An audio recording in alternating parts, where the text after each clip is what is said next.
Hello, everybody, and welcome to Misadventureland's 2022 Game of the Year. It's February of 2023, so you know it must be Game of the Year time for Justin and I.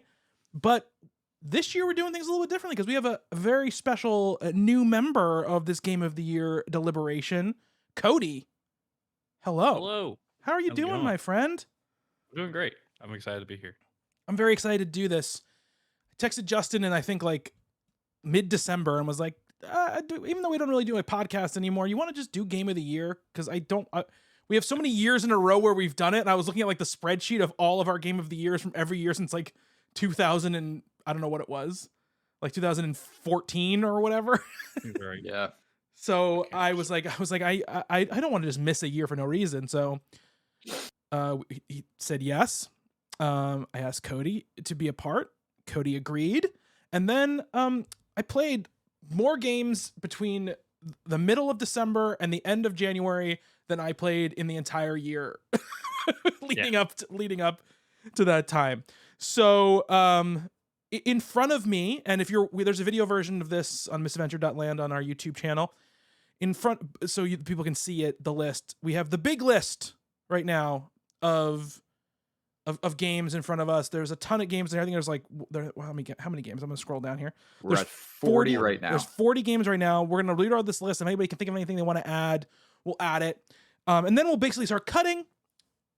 Our goal is to get this thing down to 10 games and then order those games in order of 10. Things that account for this year are either things that came out very late in the year last year that sort of weren't involved in our Game of the Year discussions. Things, obviously new games that came out in the year 2022, or games that had major updates to them in 2022.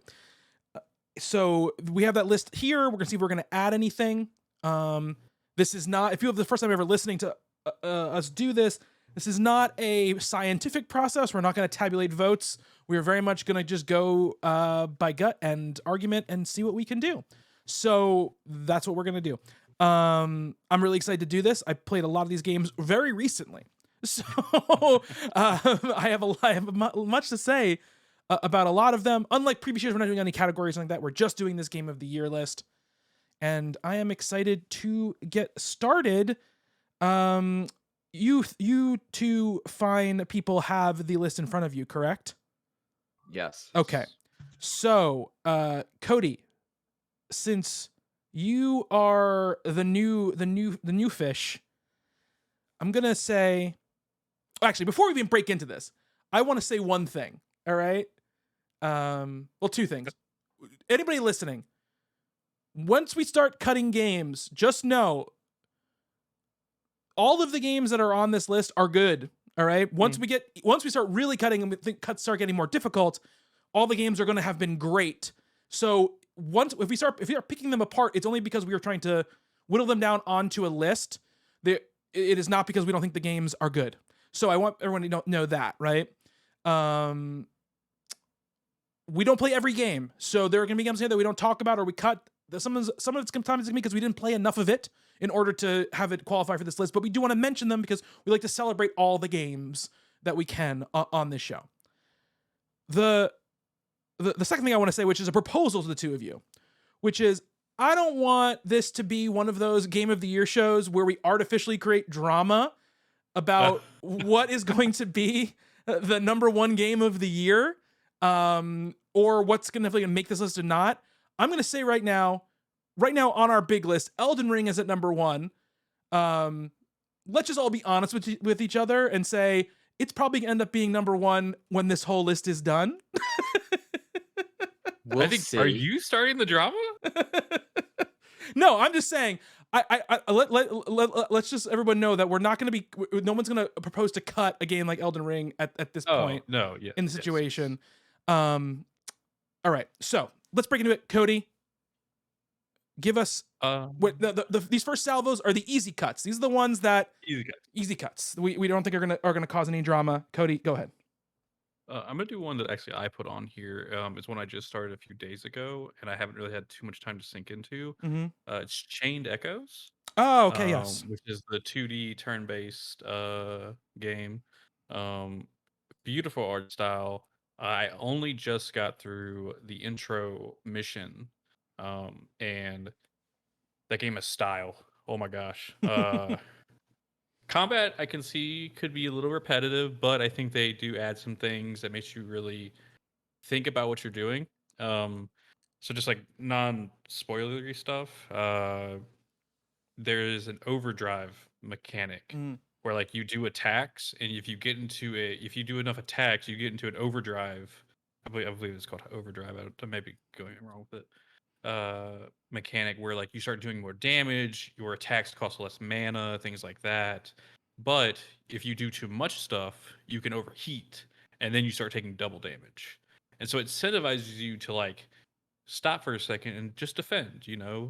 Don't do anything for a turn. Let's see what the enemy does.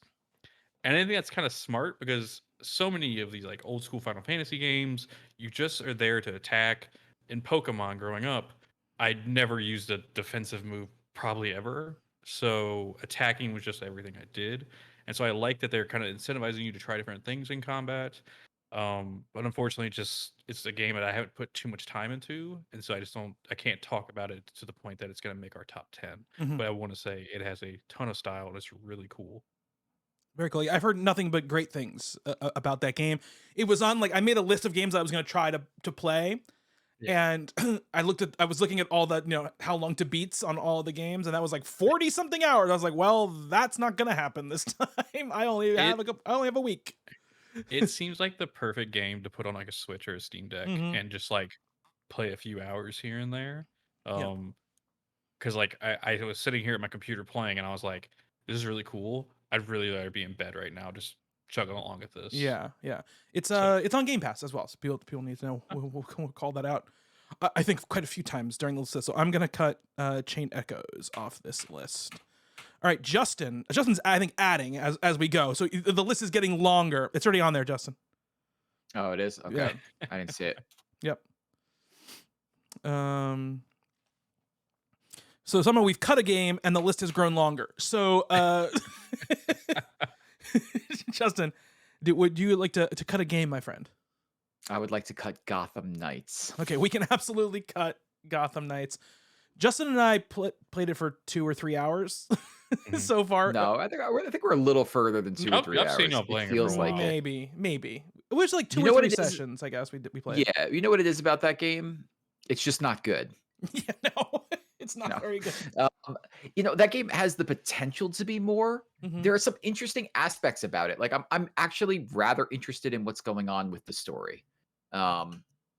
So it has that going for it. I mean, the game starts off with a bang, but the way that they're doing things, it's like go into this, big open world, go to this zone of the city and look for an informant and then beat them up to get information about what to do next. I'm Right. like, that's just not engaging gameplay.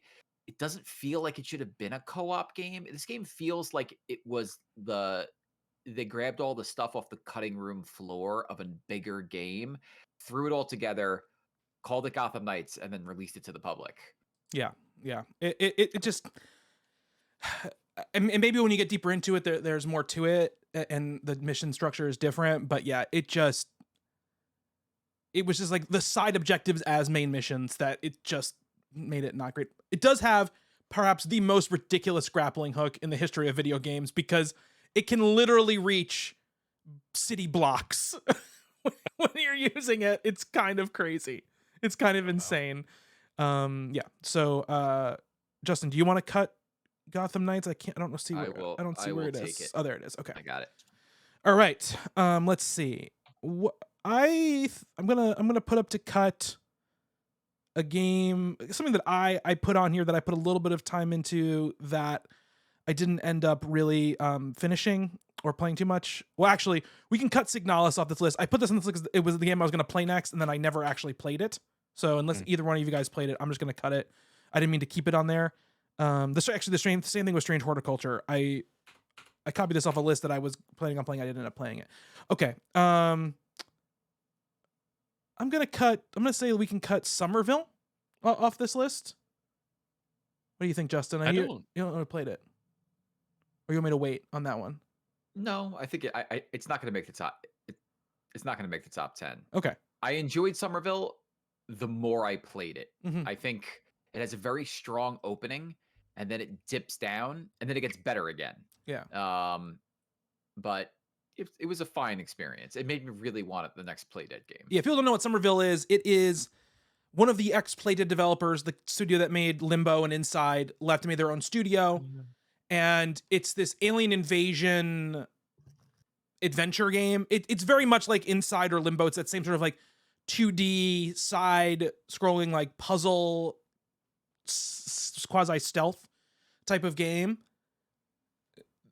It tries to go more explicitly for some narrative stuff in it, which I think is a bold and good ambition, but it is told in the same style as those other games. So there's no dialogue, there's no direction, there's not even any in-world text to sort of orient you. And because the world actually feels more familiar than those other two games, which are very abstract in what they're doing, I found myself more bothered or more confused because it was a more grounded environment than I was in those other games that were weirder, because I was like, I should know he's just in a suburb of Boston. I should know what's going on right now with this guy or whatever. So that was different to it. The other difference to it is they play a lot more with perspective in the game. Like, you're traveling to into environments, like back into environments. And there just isn't there isn't good signposting for where you can traverse and where you can't. And there are sequences where you have to run away from something, and if the thing catches you, you're dead, and you have to start over the sequence again. And sometimes you're like, I just don't know where to go, because I could not tell I could walk behind this bush or whatever. So that stuff was not great. But I agree, Justin, the ending of the game, the beginning and the end, are real good. The ending, especially because the ending goes more into like that Inside Limbo type of vibe, where it's like very abstract and weird, and I think it just worked a lot better.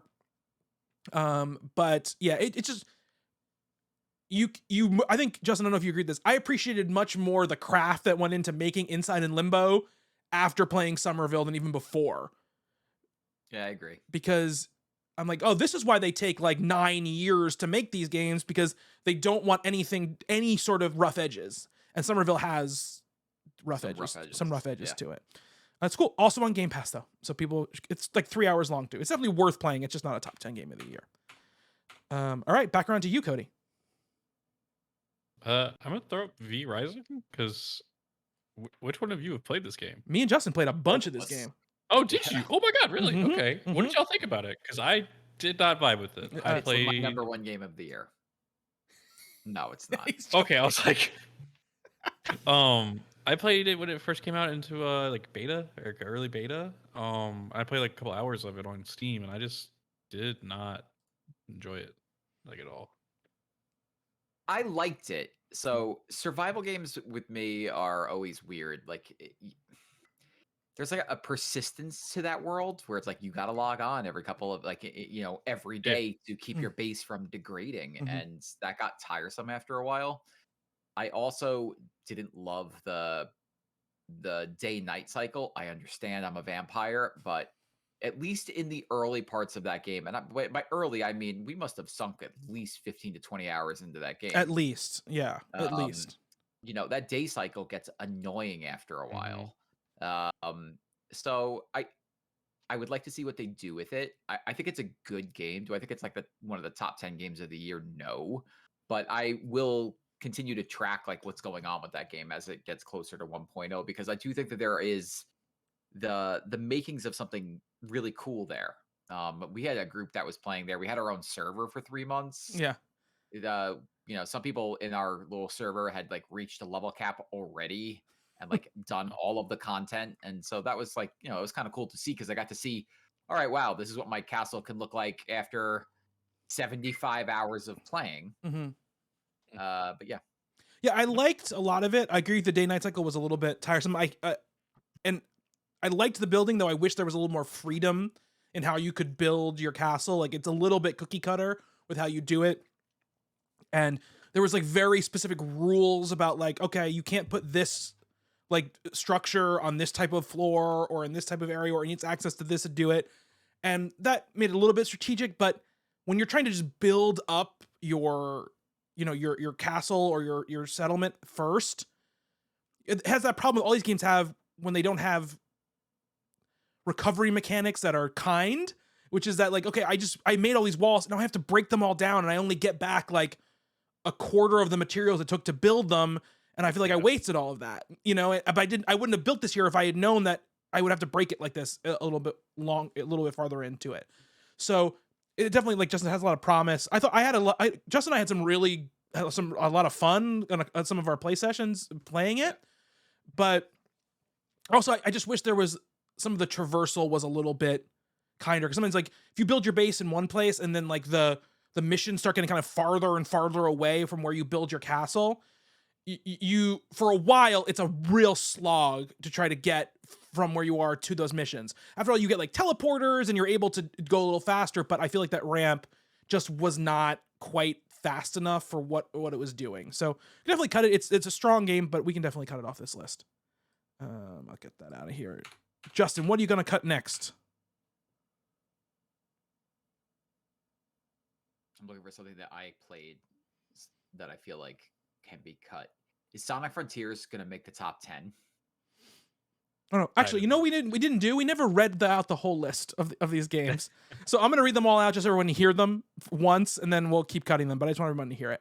So this list, as it stands right now, is Elden Ring, Citizen Sleeper, Cuphead The Delicious Last Course, God of War Ragnarok, Immortality, Case of the Golden Idol, The Stanley Parable Ultra Deluxe, The Quarry, Tinykin, Neon White, Nobody Saves the World, Fortnite Zero Build, Destiny 2 The Witch Queen, Marvel Snap, Vampire Survivors, Tunic, Cult of the Lamb, Stray, Rogue Legacy 2, Kirby and the Forgotten Land, Power Wash Simulator, Return to Monkey Island, Pentiment, Mario plus Rabbids Sparks of Hope, Sonic Frontiers, Norco, Marvel's Midnight Suns, World of Warcraft Dragonflight, Domekeeper, Dorf Romantic, Horizon Forbidden West, Plague Tale Requiem, Overwatch 2, Call of Duty Modern Warfare 2, Lego Star Wars The Skywalker Saga, Pokemon Legends, Arceus, and TMNT Shredder's Revenge. That's the list so far. You haven't heard the games that we cut. Just so everyone knows too, probably not this early, but possibly, we're going to get into spoilers for some of these games because we have to in order to rank them and really get into the discussions. We will try to warn you, but this is your warning right now that we might slip up by accident into it. So just be aware of that as we go through this stuff. For these early games that we're cutting, unless we're having a real discussion about it, we won't really get into it because there's no reason to. But when we get more into the stuff, it's going to happen. Anyway. Spoilers. Sonic fucks Knuckles at the end of Sonic Frontiers. It's real weird, man. Justin's been reading my fanfic. So yeah, like I played a little bit of Sonic Frontiers, not a lot. I've seen a decent amount of that game though. They really went for something with Sonic Frontiers, which I respect, and I will continue to play more of this game. Mm-hmm. It's just not going to make the top 10. No, I agree. I mean, it's like a solid 7.0 game, which for Sonic is like a 11. It's like it's game of the year. Yeah, every year for a Sonic game. Yeah, for a 3D Sonic to be specific. We can cut it off this list for sure. Cody, have you played it all? I have not, but I'm really excited to play it when it goes on like a nice sale or something. Yeah. Because like everything I've seen about it looks weird. Cool. It's weird. Because like just Sonic fighting giant monsters in the open, like that's pretty badass. So I am excited to eventually play it, but yeah, I have nothing to say here on about it. So it's wild. It's a wild game. And it does one of the things it does really cool is it does sort of solve the problem of why, like, how do you make a 3D Sonic have Sonic run fast all the time? Because, in level-based stuff, it's tough because the levels have to be huge, right? Mm-hmm.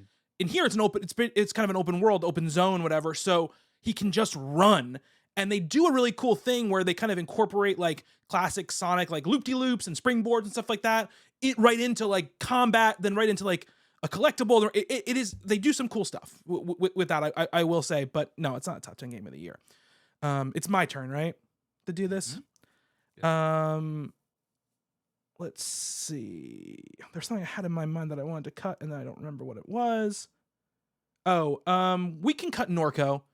I haven't finished it. It is a cool adventure game, really good writing, a really weird story. Uh, Cody, it takes place in your neck of the woods. It takes place in Yes, it does. Louisiana. Yeah, Okay. in like a future sort of like dystopic Louisiana, basically. Oh, okay. And it seems really interesting. I just didn't play enough of it to really have a strong thoughts on it. And it's not that long of a game, so I really didn't play enough of it to have any strong thoughts on it. But it is cool. I have my weight behind another story based adventure game on this list, so we can get rid of Norco. Cody. I'm gonna throw up Call of Duty Modern Warfare 2. I put it on there just to talk about it real quick. Yeah. It I felt like my biggest experience from that game was walking away every night going, why am I hate playing a game? Like, because the changes to leveling up guns and just the base multiplayer, I didn't really want to play the campaign. I stopped playing Call of Duty campaigns probably 7 games ago. Mm. The Warzone 2.0 I felt was lackluster. I know some people really like it. I just could not, like, I don't even think we grouped up to play it. That's how much I was like so off of it. Yeah, we only played it like one or two times, I think, right, Justin? You guys froze up for me, so I missed the last 15 seconds. Oh, Warzone. We're talking about Warzone 2.0. So like Yeah. are we going to include Warzone 2.0 in the Call of Duty discussion? I mean, unless you want to add it as a separate line item.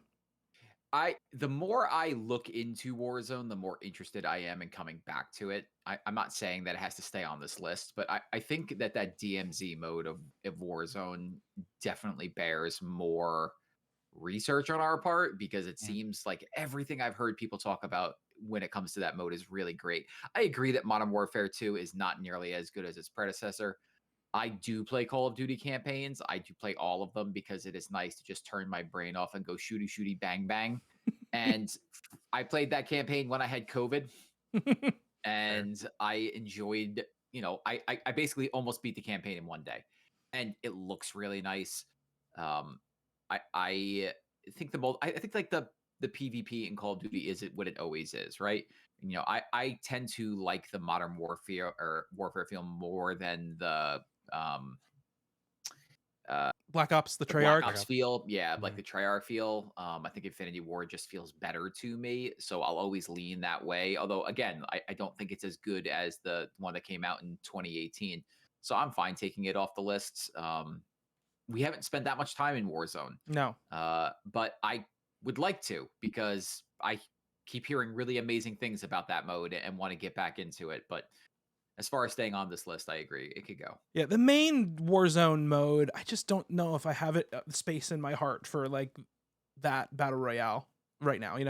I'm very much willing to try the DMZ mode, but if I'm gonna play a not Fortnite battle royale, it's probably gonna be Apex Legends. So that's what I would say. So yeah, we can cut Call of Duty Modern Warfare 2, the 35th best game of 2022. All right, Justin, it's you. I'm gonna cut the Lego Star Wars Skywalker Saga. I played I say a healthy amount of that game. I think it's great. I think it's absolutely fantastic. And if I had time to play more of it, it might be in my top 10. Yeah, I really enjoyed what I played of it. It's on Game Pass now. I was just playing with Jorah, who doesn't want to ever do side objectives. No son of mine. Doesn't want to fully explore and get all the bricks. Obviously adopted. So I'm just gonna play that game my own one day. Mm-hmm. So yeah, but I basically played through all of the first movie and a little bit of the Clone Wars, and not the Clone Wars. Attack of the Clones. Attack of the Clones. Sorry. One thing you mentioned is very good. The other thing you mentioned is very bad. Yeah. I will say though, this game is very good. I've heard that. I've heard that. Yeah, it's better than a Lego game should be. Mm-hmm. And it is deeper than any other Lego game before. So it's really cool. People should check it out. Also on Game Pass now. It is now on Game Pass. So if you have that, check it out. All right. Lego Star Wars: The Skywalker Saga. The Force is not with you. All All right, my turn. There's something else I want to cut. No, let's keep in line with my last Norco cut. We can cut Pentiment off this list. Again, I didn't put enough time into it. Again, another story-based adventure game. I think it's wild that a first-party Microsoft game looks like Renaissance art and is like a murder mystery thing. It's neat, but I didn't get enough time to put into it. But still a really neat idea. Sorry. There were a lot of these this year. There was A lot three of very text. prominent ones. At least. 3 very prominent, text-heavy, lots of reading ones. Yes, absolutely. All right, Cody. Things are still easy right now. We're still going breezy. Yeah. I think I'm gonna do TMNT Shredder's Revenge. I really, really enjoyed this. It brought me back to like my childhood of playing these games. But it's not a top 10 game. It is on my top 10 just because I didn't play that much this year. Cody, that's not your childhood. That's our childhood. I remember playing these games on the Super Nintendo and NES. Yeah, with so my brother, yes. So, you can also so be yeah. Cody's younger than us, so it can also be their childhood. yeah. Everyone's childhood. Yeah, for sure. Man, the music in that game. So good. If we had a best music category, oh boy, I might get behind that game. I'm pretty sure Neon White would just fill up the whole thing, but yeah.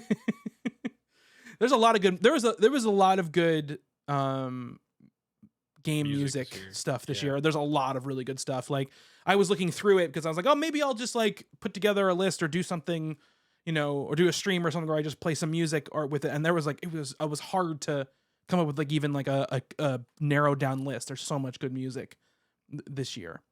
I think that's one of those games where I feel like if I played it with a bunch of other people, I would have really had a great time and really seen it through. But they came out, I downloaded it, I played the first like level, not the first level, but the first like set of levels or whatever, got through the first boss.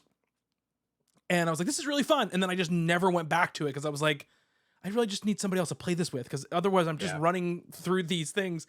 And I mean, it's fun, but it just, and I was thinking where I was like going back and I was like, maybe I can get this. I was trying to get all the bonus objectives in all the levels. And I did all of them except in the first level, there was an objective that was don't get hit. I was like, this is impossible. They're throwing things from off screen. I don't know how I'm supposed to not get hit in these things. So yeah. But a cool game and neat that it exists for sure. Hell yeah. Justin. I'm gonna cut another game that I've played some of, but not enough of to keep going. Oh, and I will say too, before we go on, Cody, just so you know, I would say like it's fine. Obviously, you said you want to cut Team NT, but be careful. Don't start cutting games that are on your top 10 too much because we don't want to get to the point where we look at our games list left and we're like, I don't really feel strongly about any of these games. Like 8, 9, 8, 10. These are definitely like later echelon. Okay, all right. I just want to make sure because I don't want you to have to. We have to go back to the edit screen and pull games back from the abyss. All right, Justin, go ahead. This was a weird year for me because once I stepped away from podcasting, I really stepped away from video games for like a solid 6 months. Mm-hmm.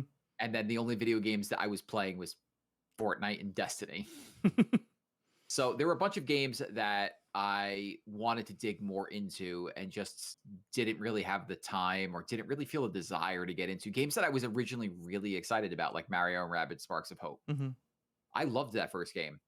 I played the hell out of that first game. I beat it. I thought it was great. And the little bit that I played of the second, it just seems like more of the same. Like they've changed some things about it, but like I just cannot get myself in the mode for a turn-based tactics game right now. Right. And that'll come up probably again in a little while.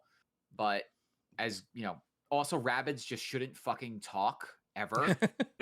I heard that. I heard that stuff was good in the game though.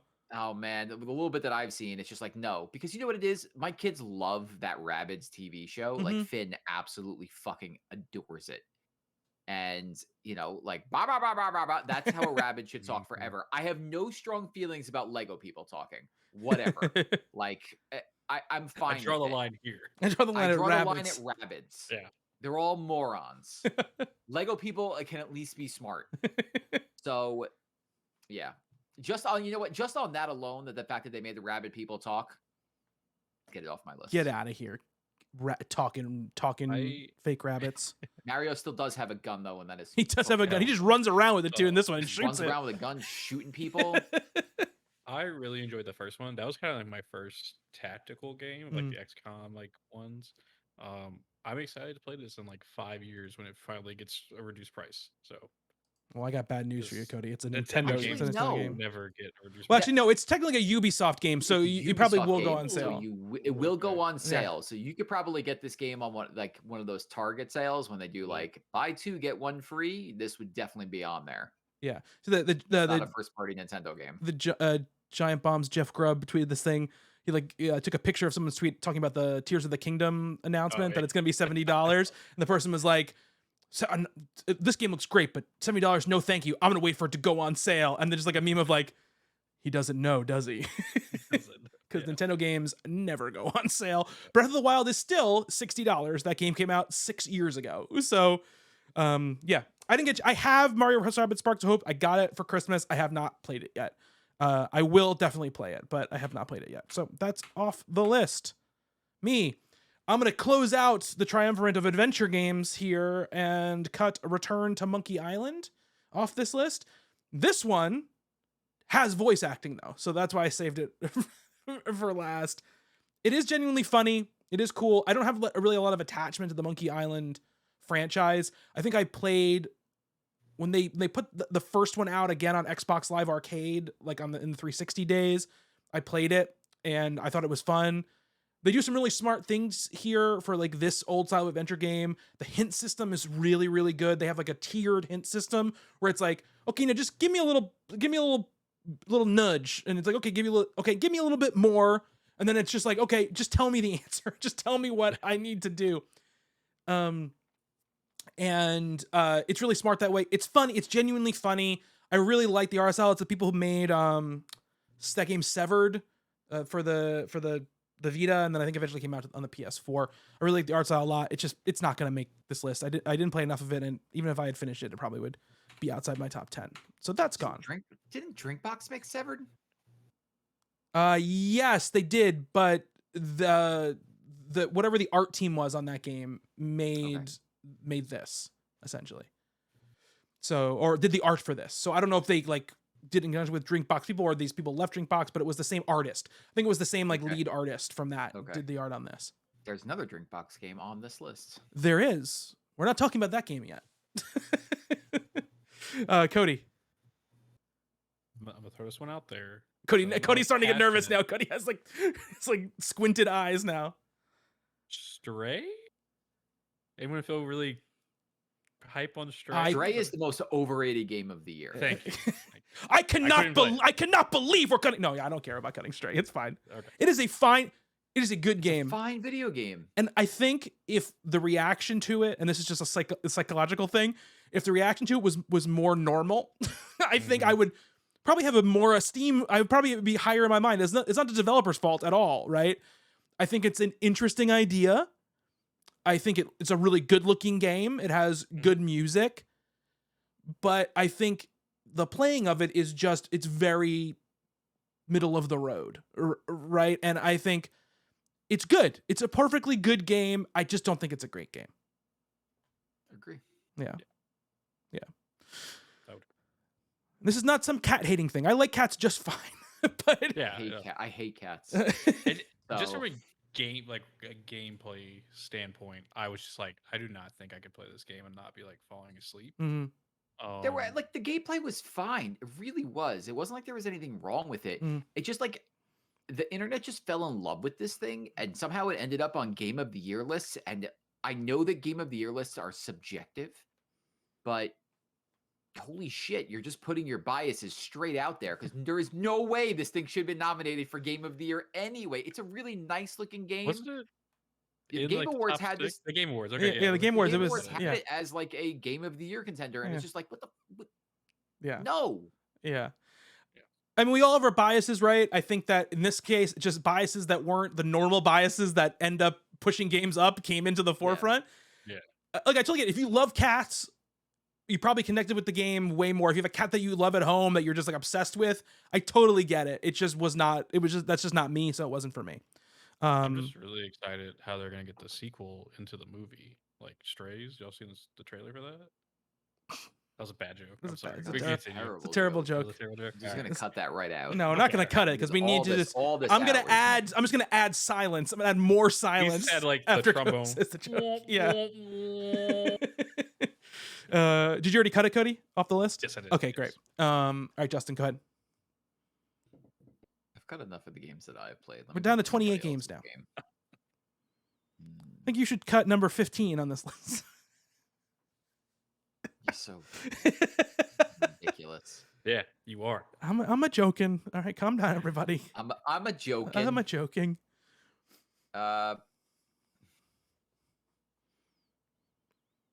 Though I did say before Justin and I planned on doing this, I was like, I'm really glad we're not doing Game of the Year because I really didn't want to have the Vampire Survivors argument. It's not even an argument. You're just gonna get steamrolled. I'm interested in this. I mean, I'm gonna tell my feelings about it, but it's fine. How strongly do you feel about Tinykin? I feel extremely strongly about Tinykin. Okay, that's fine. I don't know if it'll make top 10 because question. I think I'm the only one who really played it, but I don't want You to cut did. it yet. So it's probably near the. It's probably, if it's on my top 5 of the year, it's near that top 5 of the year. Okay. Yeah. No. Yeah. Shit, man. Well, I'm not really familiar with World of Warcraft at all. I don't even know what it is, really. So I'm assuming that one of us. It's a game for nerds. You and Justin. I didn't put this on, so I'm going to leave it alone for right now. I hear it's a game for big nerds, Justin. Big old nerds. Big old nerds. Oh God, this is actually harder than it looks.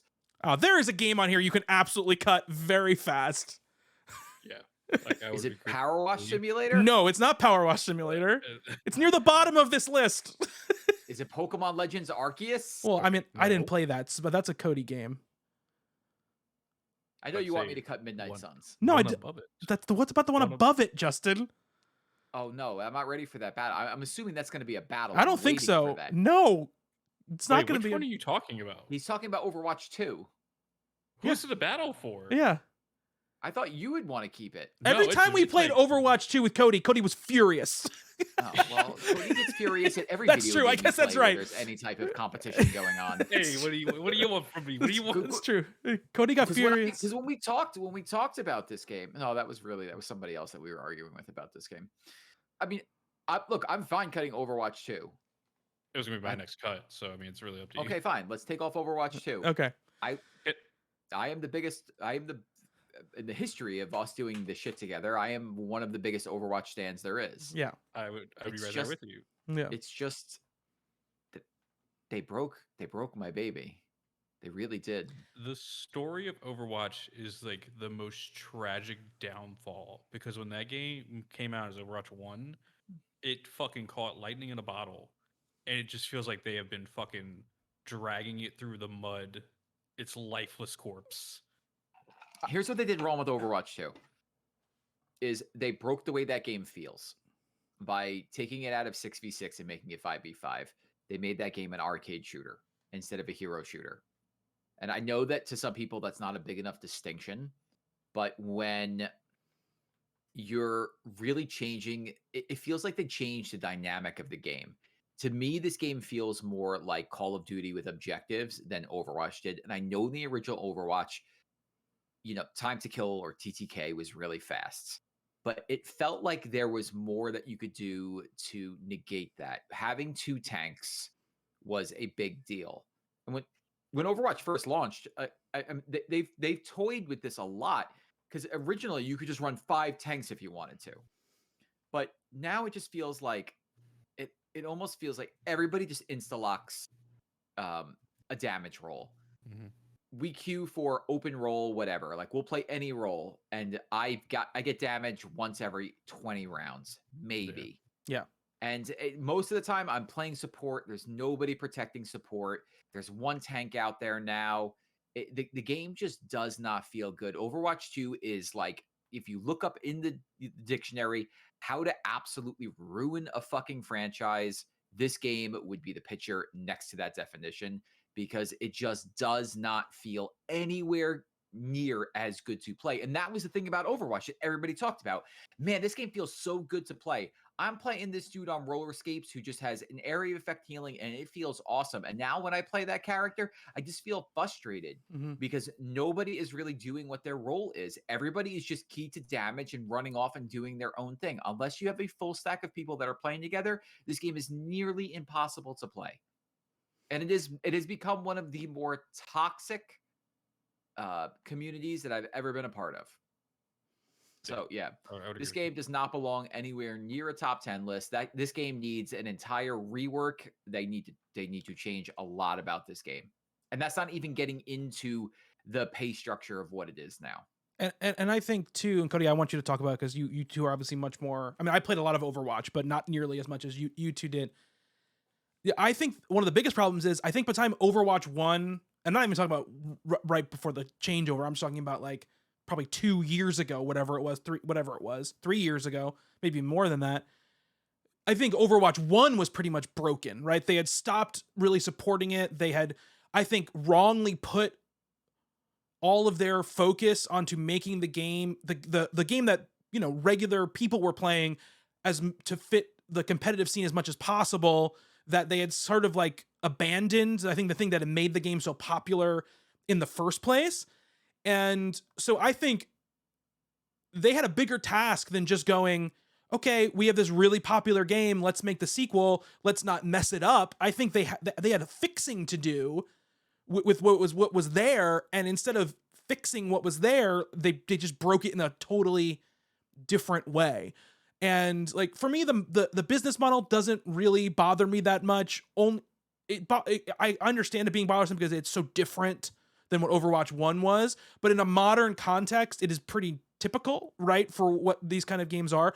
I think Overwatch, Cody, what you were saying, I think for as popular as Overwatch was, it came out like 2 years too early because it came out right before people started figuring out how to make these games, these ongoing games, in a really effective way.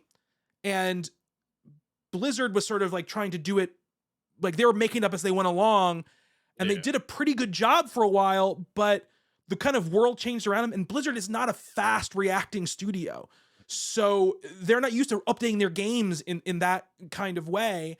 And so they just didn't catch up. And then when they had the chance to catch up, it felt like there's so much happened in the development of that game. And who knows how much of it was coming down from Activision? Who knows how much it was the messed up culture within Blizzard? Who knows if it was, you know, all those people leaving when they left? But it just never rematerialized as the game it was, because it had work to do. Because before R2 came out, you know, obviously we were excited about it and we cared about it, but the world at large didn't care that much anymore about Overwatch. And so and the funny thing was, what you're saying, just how different it is, how broken it is. The narrative in the press is like, this is just Overwatch 1 and they just put a 2 on it. And that's the negative spin they put on it, right? Yeah, And it's funny that that's the case. You're playing basically on the same mats. Like they just never figured out. You're totally right. It came out a year too early because live service games have taken over the world. And this game feels like a relic of older times. Yeah. It exists in this weird gray area. And that's the thing that they needed to change.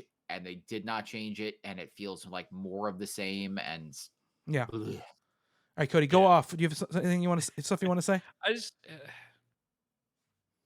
I think this Overwatch has a lot of issues. And I think it should not have released the way it did.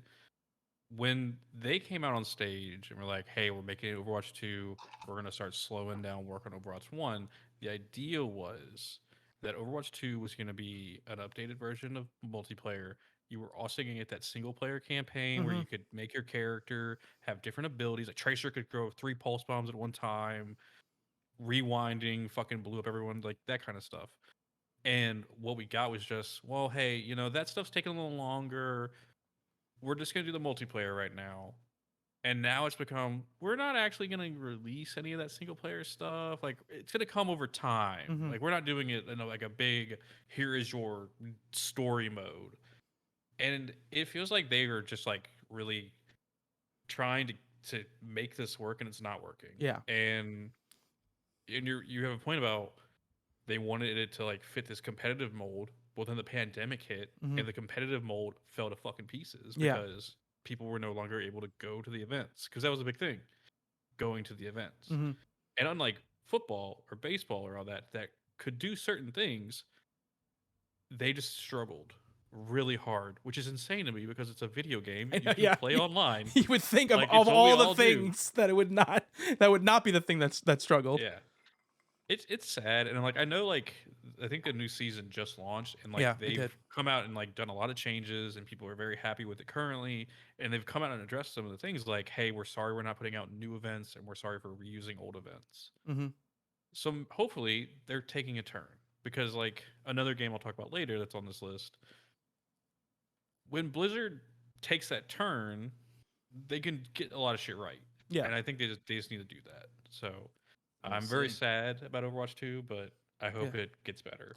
I mean, in like 2 years, I'm sure we're gonna play it again. I'm sure like some characters gonna release and we're all like, damn, it's cool. But yeah. All right. Now it's my turn to cut, right? Yeah. Yes. It's getting more difficult. Oh, Kirby and the Forgotten Land. We can cut Kirby and the Forgotten Land. It's a You don't like mouth mode? I like that game a lot. That game is 100% the most interesting Kirby game I think they probably ever have put out. It is a cool game. It's a really, really great game to play with kids, especially because Nintendo, you would think, right? And Justin, you know this, would be really good at creating modes that are easy for kids who aren't great at playing video games to play. They're actually terrible at it. They're so bad. It's They're like comical how bad they are. Like they're actually like, yeah, we'll give you like new Super Mario Bros. We'll give you this golden Stuki suit, which means you can't get hit by enemies, but you can still just jump in any pit you want, and you'll lose lives, and you'll have a game over. They're not great at it. Kirby absolutely nails it, right? You can put the game onto easy mode, and it doesn't really change like the puzzles or anything like that, but it just means it takes a lot of hits to die. It's really difficult to lose, and it lets them keep progressing and kind of keep learning how to play a 3D platformer. It's actually really smart that way. And later on in the game actually gets much more interesting just from a gameplay perspective in general. So it's a really neat game. It's just not it's not a top 10 for me, but a really, really fun game. And probably the best game Nintendo put out this year. So really, really neat. All right, Cody. I'm gonna throw up Tunic. I did not jive with this game. I don't know if it's because like it was so close to Elden Cody? Ring. No, Not time for no. Tunic. No. It's not time for It's Tunic. not time for Tunic. I was waiting. The last time I talked to Justin, he was very into Tunic. So, but I was like, let me just see how he responds to this before I say anything. I think I have some moral support on this one. Horizons Forbidden West. Yes. Yes, we can cut Horizon. I mean, this would be more of a Justin thing than anybody because Justin actually beat the game. Cody, say your piece on Horizon. Weird to me because a game we'll talk about later is another sequel that came out this year, and I could not find myself caring less about Horizon Forbidden West. And I am one of like the biggest lovers of Horizon Zero Dawn. Like that year, I was like, it's game of the year. Like it's better than Zelda, which I know is heresy to these two people I'm talking to. Yes, and to most people, it's heresy. Let's not. Let's not. I really like Horizon. I really like Horizon Zero Dawn. Yes, you do. A lot. It is one of my favorite games of all time. I think Aloy is a fucking amazing character. Sam, my best friend, named her cat after Aloy. Mm-hmm. That is how like ingrained that game is into people's lives. Forbidden West, I could not motivate myself to sit through and play. And like, I just don't. I think maybe because it released around the time of another big game, but like, just it pulled a Horizon for sure. It pulled a Horizon. So here, I'll talk about Horizon quickly. We have a big list to get through. Yeah, and we've already been going for almost an hour. Yeah. So, so Horizon Forbidden West, I think, is it's a good game. The problem for me is I played that game immediately after Elden Ring. And that was a mistake. Because if I had maybe waited and played that game much later, I might have enjoyed it more. The thing about Forbidden West is it's big. It is so much bigger than the original game. And look, from everything I've read and I've seen, those side quests, they're not bad side quests. They're well written. They have interesting characters. They tell an interesting story in all of the side quests. There's just so many of them. Yeah. And at the point I was at when I played that game, I just was in the mode for a different type of game. So what I did was I just mainlined the story. Mhm. And Forbidden West takes a jump up, I think, in difficulty from the original game. And I thought it was just me, like, man, I'm just not good at this. And I looked it up and it was just like, no, this game is much more difficult than the first game. They added like a serious curve where you're just being attacked from big ass machines all over the place. Yeah. What I will say that that game does really well is its story is batshit fucking insane. It is a crazy ass story. I'm going to 100% play the third one because of where this one leaves off. It's not like it's a bad game at all. It's just, it's not the open world game that I want to put my weight behind. And at the time that I played it, it just, I was not in the mood for that type of open world game. Something else had come out. Elden Ring had come out and just basically stole its shine, just like Breath of the Wild did to the original game. But its narrative is just fucking bonkers. I don't even want to spoil. I don't even want to spoil what the narrative is because it's so. If you played that first game, it is so weird, and it is such a departure from what the narrative of the first game is that you're like, what? And yeah, Aloy's a great character. It looks great. You know, it's a lot of fun to play. It's just, it's a little bit of just too much. Too many menus, too many options, too many things to do. But even just mainlining the main quest and dropping that game too easy in the latter half of the game, just so I didn't have to go grind numerous story missions to see the end or numerous side missions to see the end. Still played that game for like 40 hours. It is a looker, though.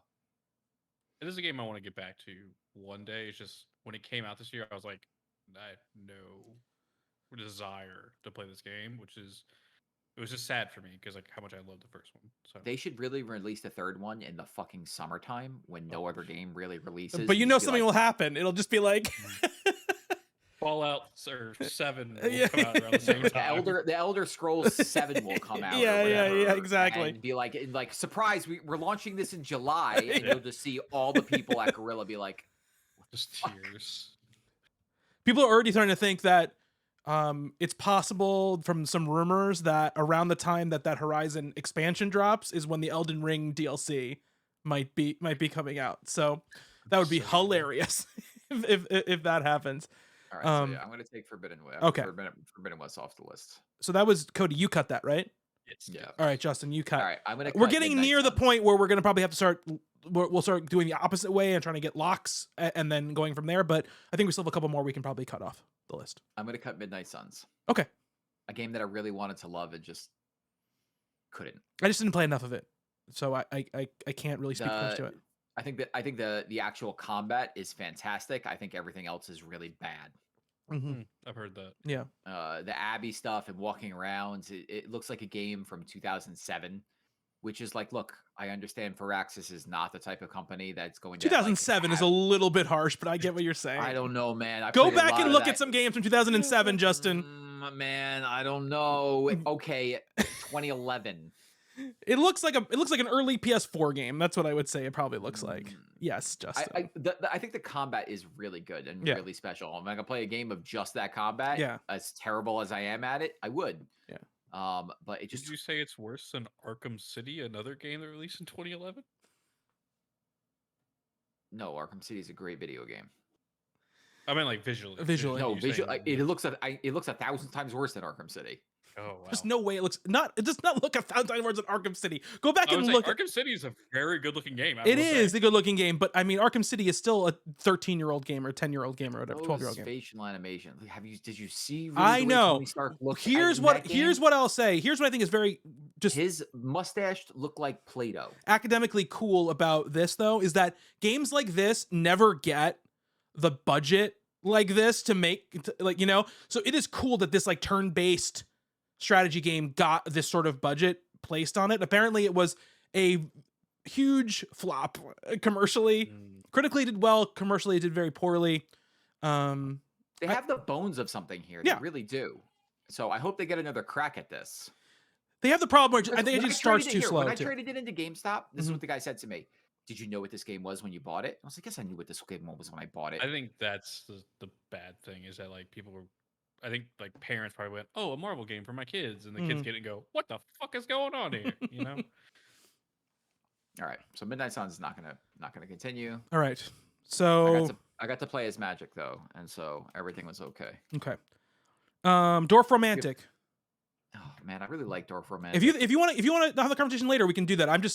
Let's have a conversation about Dorf Romantic later. There's a couple games. I'm just gonna list a couple of games here, and we'll see how we're all feeling because I think they're kind of bubble games, but I might be wrong about how strong people feel about some of these things, right?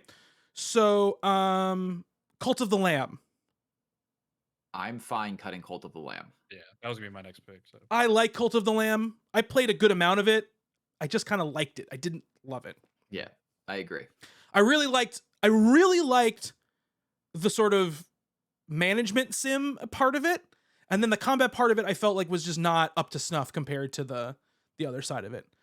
Okay, so we were able to get rid of that. The only other game, Rogue Legacy 2. How does anybody feel really strong about Rogue Legacy 2? I know, Justin, you were a huge Rogue Legacy 1 fan, but you didn't really talk much about Rogue Legacy 2, so I just don't know if you're So Rogue Legacy 2 was the game that I was playing when I was like, I think I need a break from everything in my life and stop playing video games. And that is not because Rogue Legacy 2 is a bad game. I know, but that'd be a good quote for the back of the box. Yeah, I know. I got up into like the third or fourth world. I really enjoy it. It's great. It's more Rogue Legacy, but better. Mhm. I think it's just it came at a bad time in my life. And trust me, I'm the guy that needs to champion this game. Yeah, you are. And I can't champion it because for me it's like I only played about 20 hours of it. So what can I say about this endless roguelike? Mhm. Oh, it's so good though, but okay, just let it go. Are you sure? There's like 3 games on here that I'm looking at, and it's like I'm really only gonna really throw my weight behind one of them. You know what? Leave Rogue Legacy 2, and I'll give you Dome Keeper. Okay. what is Dome Keeper? I've been meaning that. Yeah, explain it because I think people listening, it would be cool for them to hear it because it is an interesting game. So Dome Keeper is a roguelike that's basically like Dig Dug. Well, So you have a dome that comes down from the sky, and you start underneath this dome, and you can like dig down, Mhm. and you can dig to the sides. And the point of it, there's like 2 different modes. There's like I've only ever played the Relic Keeper mode because you have to unlock the second mode, and you have to unlock the second mode by choosing a perk. And I always choose the perk to make my next run easier. And so what happens is as you're digging down, you're looking for a relic. And the relic will is somewhere hidden beneath you. And depending on what size stage you have, it could be really far beneath you. My longest run was an hour and a half. And so what happens is you're digging down, you're collecting resources, and then there are waves of enemies that are coming at the dome that you need to go up and defend against. And so you run up to the dome and you jump into the control seat, and then you have just basically left and right movement and a laser beam that will shoot at these enemies that are coming. Waves get progressively harder, you get progressively stronger. But the beauty of the game is finding like some of the upgrades that you could get. You're like, well, what if I just install an elevator that I can throw the materials onto so that way they constantly go up? Or what if because you don't know where any of the upgrades are. What if I was able to get a survey beacon that I could shoot out and will ping and show me, hey, dig this way, there's stuff over here. Or a bomb that will get rid of all these blocks at one time. And then the deeper you get, the more unlocks you get. And eventually you get a pet that can come with you. You get different types of domes. It's a cool game. I like it a lot. I can only throw my weight behind so many different roguelikes. So many roguelikes. I will let Dome Keeper go. I think it's a really cool game. It is a cool game. Really, I played really cool game. 6 or 7 hours of it, I think, at Justin's behest, and it was neat. I just never fully got into the loop. You know what I mean? I always wanted to have more time to dig and less time to have to go up and fight the enemies, or I wanted to get the power curve to be a little less steep at times, and I never really found the rhythm with the runs. Yeah, I agree. It's a hard game to figure out the right rhythm in because there were many runs where I was like, I'm going to experiment and let me try putting all my resources early into the laser. Mhm. And it's like, well, that wasn't the way to go. Let me try putting all my resources into movement so I can move faster. And I was like, oh, I'm having success with this. because I can get around. Oh, let me see if I can make my drill stronger. Yeah. And then eventually you get different types of like, instead of having a drill, you have these 2 orbs that will shoot out and bounce around back and forth, and they'll get rid of blocks faster. You got to wait for them to recharge, though. So there was a little bit of push-pull there. It's a cool game. Yeah. You should give it a shot if you like roguelikes. Yeah, I like, I got to my best run. I had the going where I had like an elevator going up the middle of the stage, so I could like put like resources on the elevator and it would take it up into my like processor. And I had like a little dog that would run out and like grab stuff for me and dig for a little while. So like when that stuff was going, that was a lot of fun. You know what I didn't like? When you lose a run, it goes like, hey, you can start a new run and you can bring one of like your abilities that you unlocked over with you, right? Like that. If you beat a run though, you just start from scratch again when you go to the next thing. I'm like, well, you should give me a reward for not. You do. I mean, you do get the reward because you get to choose. Like, Yeah, do you get want to a different choose. type of dome. Do you want a new game mode? Yeah. You got to choose. Like, do you want a different, like character to play as? But I would have liked like Yes, start me a little bit like farther power. up the chain. Yeah, Like, I agree. That's the one thing that's the thing I think was mainly stopping me, because it was much more.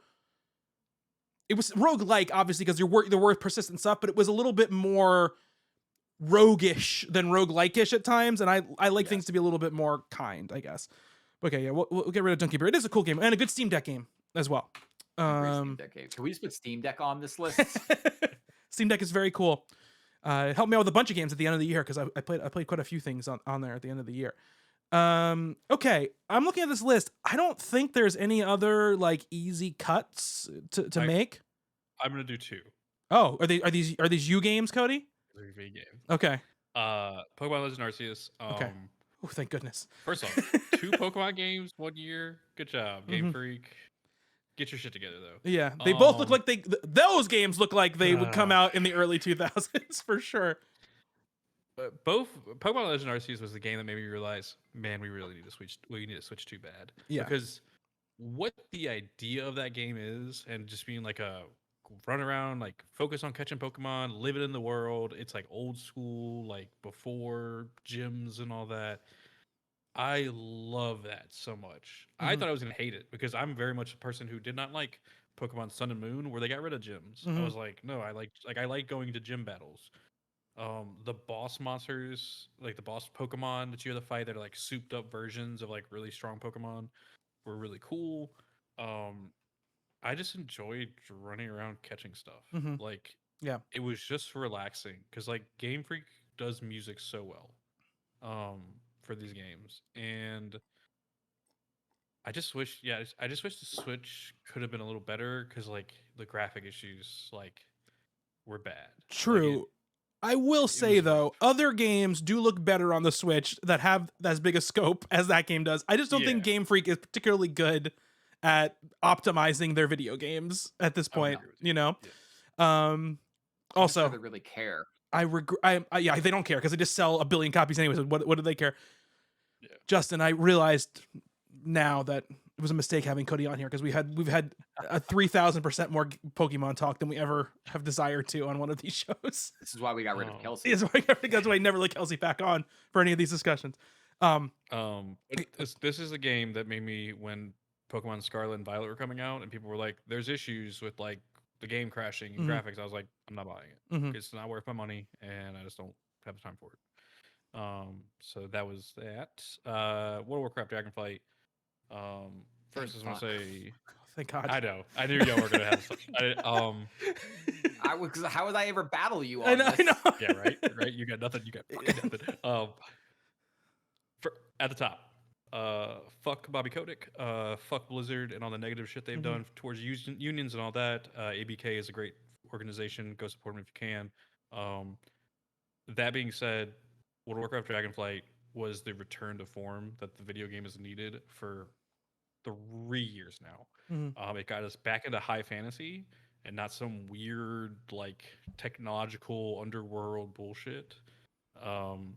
It put the world back in World of Warcraft, which I know you hear every single time an expansion comes out. This one is actually true. I know. I'm always saying, when are they going to put the world back in World of Warcraft? Justin and I are talking about that all the time. We're just constantly talking about that. You just see our text chains about it. Yeah, right. Great storylines in the expansion. I I'm love always the new like, class fuck those Evoker. panda guys. A lot of people were. I just hit the desk so hard. A lot of people did not like those pandas back in I the day. know. The new class Evoker is a lot of fun. You're just a dragon who kind of got turned into a human being, and you get to. I get to shoot fire at my mouth. It's Okay. cool. Just it's a really good expansion. I'm glad that it's doing well. I kind of fallen off really hard after I got kicked out of a guild for no reason. So, but I had a lot of fun with it, and I think it You got deserves kicked its out of a moment. guild? Yeah. I did I'm not do anything sure. wrong. He didn't lie. They I didn't didn't do lie anything about wrong. having a You didn't child this lie. time. I didn't lie about having a child. That's a story for another time. Yeah. But yeah, a lot of fun with it. Highly suggest if you're ever interested in World of Warcraft to give it a go. But yeah, it can go away. 'Cause All right. I have other games I'm gonna put my weight. Okay, so we got 20 games. I'm gonna read these 20 games out, and then we're gonna start locking the stuff that we're sure is gonna stay on, so we can actually see how many spots we actually have available to us to try to put this in. So left in this list are Elden Ring, Citizen Sleeper, Cuphead: The Delicious Last Course, God of War: Ragnarok, Immortality, Case of the Golden Idol, The Stanley Parable Ultra Deluxe, The Quarry, Tinykin, Neon White, Nobody Saves the World, Fortnite Zero Build, Destiny 2, The Witch Queen, Marvel Snap, Vampire Survivors, Tunic, Rogue Legacy 2, Power Wash Simulator, Dwarf Romantic, Plague Tale, Requiem. Let's start talking about things that are locks. Elden Ring is a lock to be on the top 10. So I'm gonna put that in this locks section that I've made here. And I'm gonna take what the It jumped down like very far for some reason. it also didn't my things are gone. Oh, here we go. Why would this be? Oh, I'm in full screen, that's why. Okay. I was like, why? I was like, where did all my controls go? All right. All right, Elden Ring's a lock. What else do we have that are locks? God of War is a lock. Yes, God of War is a lock. Justin, what else is a lock, you think? Vampire Survivors is a lock. I know it's a lock. I don't love that it's a lock, but I know it's a lock. What else do we think are locks here? I feel like we're all high on Neon White. Or am I crazy in thinking that? We all are high on it. I don't know if it's a lock at this moment, Yeah, because I don't know if it's a lock. I was like really into it for that time I was playing it, and like I still really like it, but it's sort of like floating near the bottom of my top 10, not near the top of my top 10, I think. So it's in that place for me. I think Citizen Sleeper is a lock, but I don't know if anybody else agrees with me. So I'm just gonna put a game out there. If we don't say it's lock, let's just move on. We don't even get into it at this point. We can just like keep going. Citizen Sleeper is a lock for me. Put it in there. Okay. Yeah. All right. Cody, do you have anything else here that's a lock for you? Let's just say lock for you. Let's not even try to guess how everybody else is feeling. Destiny 2, The Witch Queen. We're not putting any expansions in or DLCs in there yet. Okay, not yet.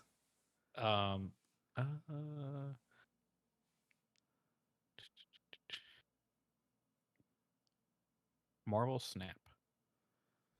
Marvel Snap is a fucking lock, baby. Okay. That's it. That's all I've got. Yeah, I think you know, obviously there are other games. I think both of us on this list would be like, this would definitely be on my list, but I don't think we have any. That is 5 spots we have to fill. 5 slots we have to fill. I'm gonna say this. I think I'm gonna put Destiny and Fortnite both in the bubble section, because I feel like they're like, we all really feel strongly about them in some way. So I don't think they're ready to be discussed as a cut or anything yet. Let's just do this. I'm gonna say the games that. Well, let me ask you guys how we want to do this. Should we now just try to make some hard cuts now and have these discussions? Yes. Okay. Let's do it then. Cody, you started out the round of easy cuts. Now you got to start out the round of hard cuts. Okay. It doesn't matter if you played it. It doesn't matter how you feel about it. Saves the world. I've heard great things, but it's not a game that interests me when I looked into it. Well, Cody, that seems crazy to me, because it seems like a game that's tailor-made for you. I know. It's all about builds and gear and all that kind of stuff. I loved Nobody Saves the World. It came out so long ago. It came out over a year ago at this point, Yeah. and I played it right on the time it came out. So it's tough Great for art style. amazing. Let's drink box. So they have a great look to it. I, unlike someone else on this call, have never really connected really hard with any of the other drink box games, and this one I really did. I thought that this sort of, almost like persona mechanic it had, where you're kind of like, you're adopting the sort of abilities and stuff of these different forms to try to get through different puzzles. It had sort of like a Metroidvania aspect to it in that way as well, where you couldn't get into certain areas unless you had certain forms. And then at a certain point, you get to a point where you can actually, like, so you turn into a horse and the horse has certain abilities that it has, or you turn into a mermaid.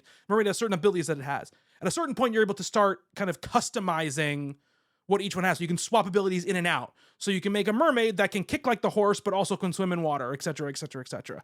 And everything was based on, okay, everything was really like Destiny triumphs, Cody, which it was like, do X amount of things with this form, right? Do this amount of things with this form, do these particular things with this form, and you unlock this next thing, and this next thing is the next thing. And eventually you unlock them all. It's like, it's like a dungeon crawler. You're going into dungeons and you're trying to beat these dungeons. There's bosses, you're trying to use these different powers. It can get pretty difficult at times, or for sure. But I really loved it, and I really like that loop. I think there is a certain point in the game where once you sort of have, you get all the abilities. If you're doing everything, you get all the abilities before the game ends. And at that point I was kind of like, I'm not doing this to sort of beat these dungeons. I'm doing this to unlock all these forms. Now I've unlocked all these forms. Now kind of my passion to finish it, I guess, is gone. But I didn't beat the last boss, but I played 9/10 of that game and really loved all of that time. Justin, how did you end up feeling about Nobody Saves the World? I got tired of it. It seems like a game that I would absolutely Yeah. 100% love, and I played a lot of it. Yeah. I played probably, I don't know how long that game is. It's actually pretty lengthy because the world's pretty big. Yeah, it's Let's like say a 15, 20 hour game, I think, probably. That I put like 10 hours into. Yeah. And I enjoyed it, but at a certain point, I just saw the treadmill I was on and felt no desire to keep going. It's weird And because you love the treadmills. I do love treadmill games. I love seeing the numbers go up. I love getting new Yeah. abilities and everything. I think it was when I started mixing and matching the powers. Like you said, like I want the mermaid with the horse's ability. I was just like, this is too much. Like, especially because I was trying to do a lot of the challenges. I was like, there's too many carrots being laid out in front of me, and I don't feel the desire to keep going with it. And I am the one that likes drink bot games. Like, I love Guacamelee. I love the Guacamelee games. But this one, like, I think it's a good game. I just don't know if I would put it on this list. If you fight hard for it, I'm not going to throw up that much of a stink. It's just I did not see the weight. I did not feel the weight to keep going. I love Nobody Saves the World, but there are other games on this list that I know neither of you played that I really, really love, that I want to fight for more, that would be higher on my personal list. So all right, this is the time to make tough cuts. I will let go of Nobody Saves the World. It's an awesome game, though. I believe it's still on Game Pass as well, so something for people to play over there. But we'll cut Nobody Saves the World. Okay. Justin.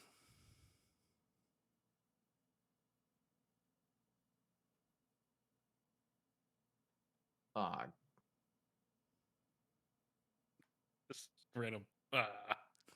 Because he knows whatever he picks is going to be a thing. Usually at this point in deliberations, I played all of these games, and I've only played some of these games. I don't like this. This is why I was like hesitant about doing this, because I hate Game of the Year lists where the guy's like, well, I didn't play this game, so obviously it's bad. But let me tell you why I think Power Wash Simulator is a bad video game. Because I watch people play this game ad nauseum, and it is fucking boring. It is very boring to watch. It is painfully boring to watch. It is so relaxing to play. Why it's not actually relaxing, and I'll tell you. Don't give me this Jeff Gersman like, oh, I really do power washing, so it's not relaxing to do power washing in a video game BS. When playing that, I have not played Power Wash Simulator. Okay. I've watched a lot of Power Wash Simulator.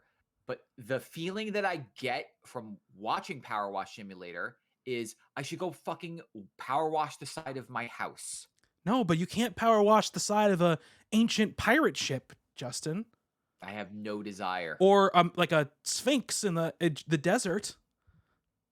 It is so I have- relaxing. I would just put this game on and play it for like 3 hours and just listen to podcasts while I played it. And it was like just enough, it would like distract that part of your brain that's like, I can't just put a podcast on next to me when I'm sitting on my couch and just sit in silence like a weirdo staring at the wall, So I would put it on and play this game, and it was just really calming. Like, it was just like, okay, I'm just gonna chill out. And like, by the time it was done, I was like, I'm ready to go to bed. My brain's not overstimulated. I'm not thinking about like numbers and builds and attack patterns. I'm all about relaxing games, which Yeah. is why I would fight for another game on this list that does not have a real world equal that I feel like I should be doing instead of playing the video game version of the thing that I should be doing. It's like lawn mowing simulator. It's like, motherfucker, I got to go out there and mow the lawn. Why am I mowing this fake lawn instead? I got this really good nozzle now. I finished. I literally played the entire game. I beat the game. Like, I did every mission, and I had a ton of fun doing it. There are things where like there are things where it does get like a little bit harsh when it's like, okay, it says I'm at 99%. Where is my like 1% that I'm missing? And you have to hit the bumper button. It shows you, it like highlights what's in, and there's like a little speck like tucked underneath an awning somewhere that you have to hit. But overall, like, I really, really liked it. Again, it's like a number 9 or 10 game on my personal list for me. I'm not going to fight for Power Wash Simulator. I would certainly fight for, Nobody Saves the World harder than I would fight for Power Wash Simulator. But I've never played any of these kind of games. Like, it's not usually my thing. I had a really good time playing it. I just like zoned out and chilled.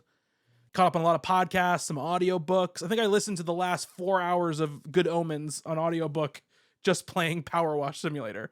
So it helped in that facet for sure.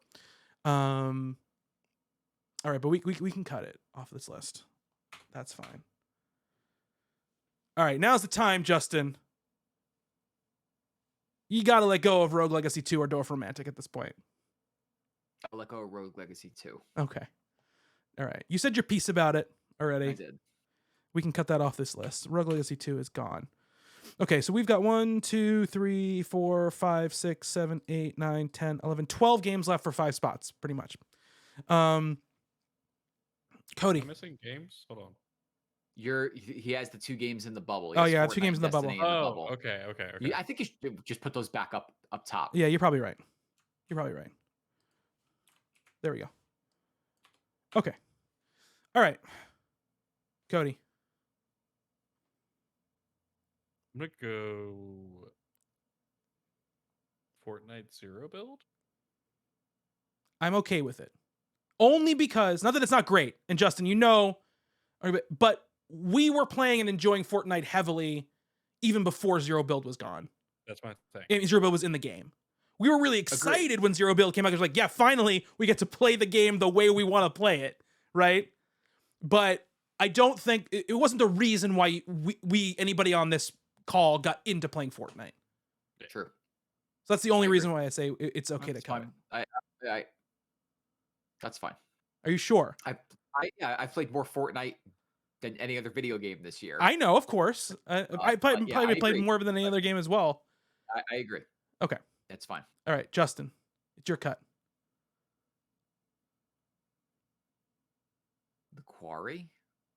Ooh, that's a tough one. I really like The Quarry a lot. You know how much I love Until Dawn, Justin. I know how much you love Until Dawn. And I'm not saying The Quarry is a bad game. I'm actually interested in playing it because I hear it on so many end of the year lists.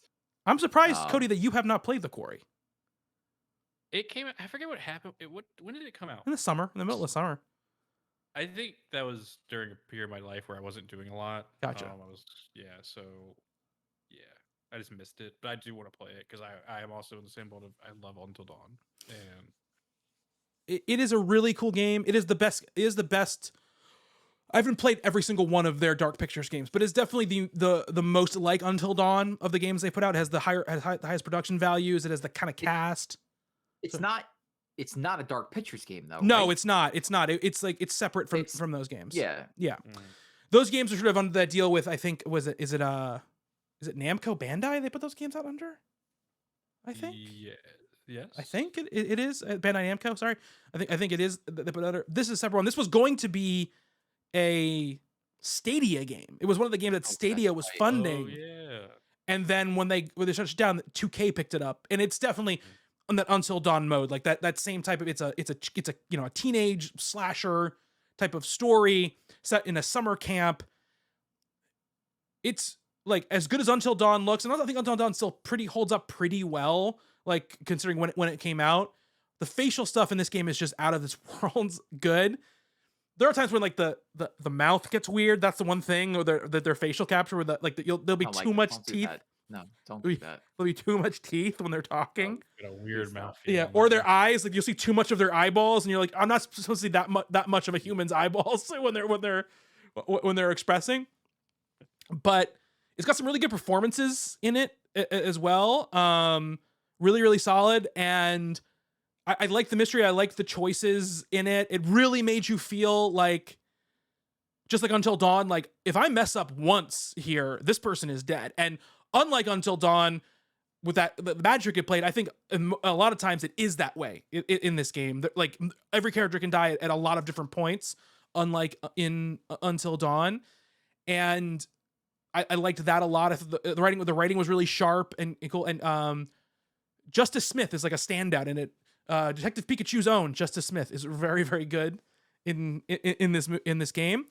And what really cool is they have a mode in it called Director Mode, where you can say at the beginning, you can go, you go to each character and you go, these are the kind of choices I want the character to make. Essentially, like I want them to be like bold, I want them to be this, I want them to be that, and then you can just hit play on it like a movie, and it will make the choices for you and just like play it out like a movie. That's actually really cool. It's That's really neat, cool. Yeah, it's really neat. They do a really good job with it, and it has multiplayer in it. You can play with other people. You can pass the controller. It assigns each person a player and stuff like that. Do you think that this game should be on the top 10 list? I'm looking at what's left, right, of this list. There are And 2 games I would fight for it to move up. for me, there is more than that. I mean, there are 3 that I feel extremely strongly about, more than I feel about The Quarry, though I do really like The Quarry a lot. So what I'm gonna do? Do you want me to pick? Do you want me to pick a different? No, game no, other no, than no, The no, no, no, Quarry? no, no, because we need to make these choices. I'm gonna cut it off this part of the list. I'm gonna like put it like way down here, just so like if we get to a point where like we don't have like a 10th game that anybody feels really strongly about, at least we don't forget about it. But let's cut it for now because there are other games on here that I feel really, really strongly about, and I don't want to like I want to put my weight behind to make sure those have the best chance to get on the list as possible before I fight for The Quarry. But The Quarry is really good. Is it my turn to make a cut now? Yes.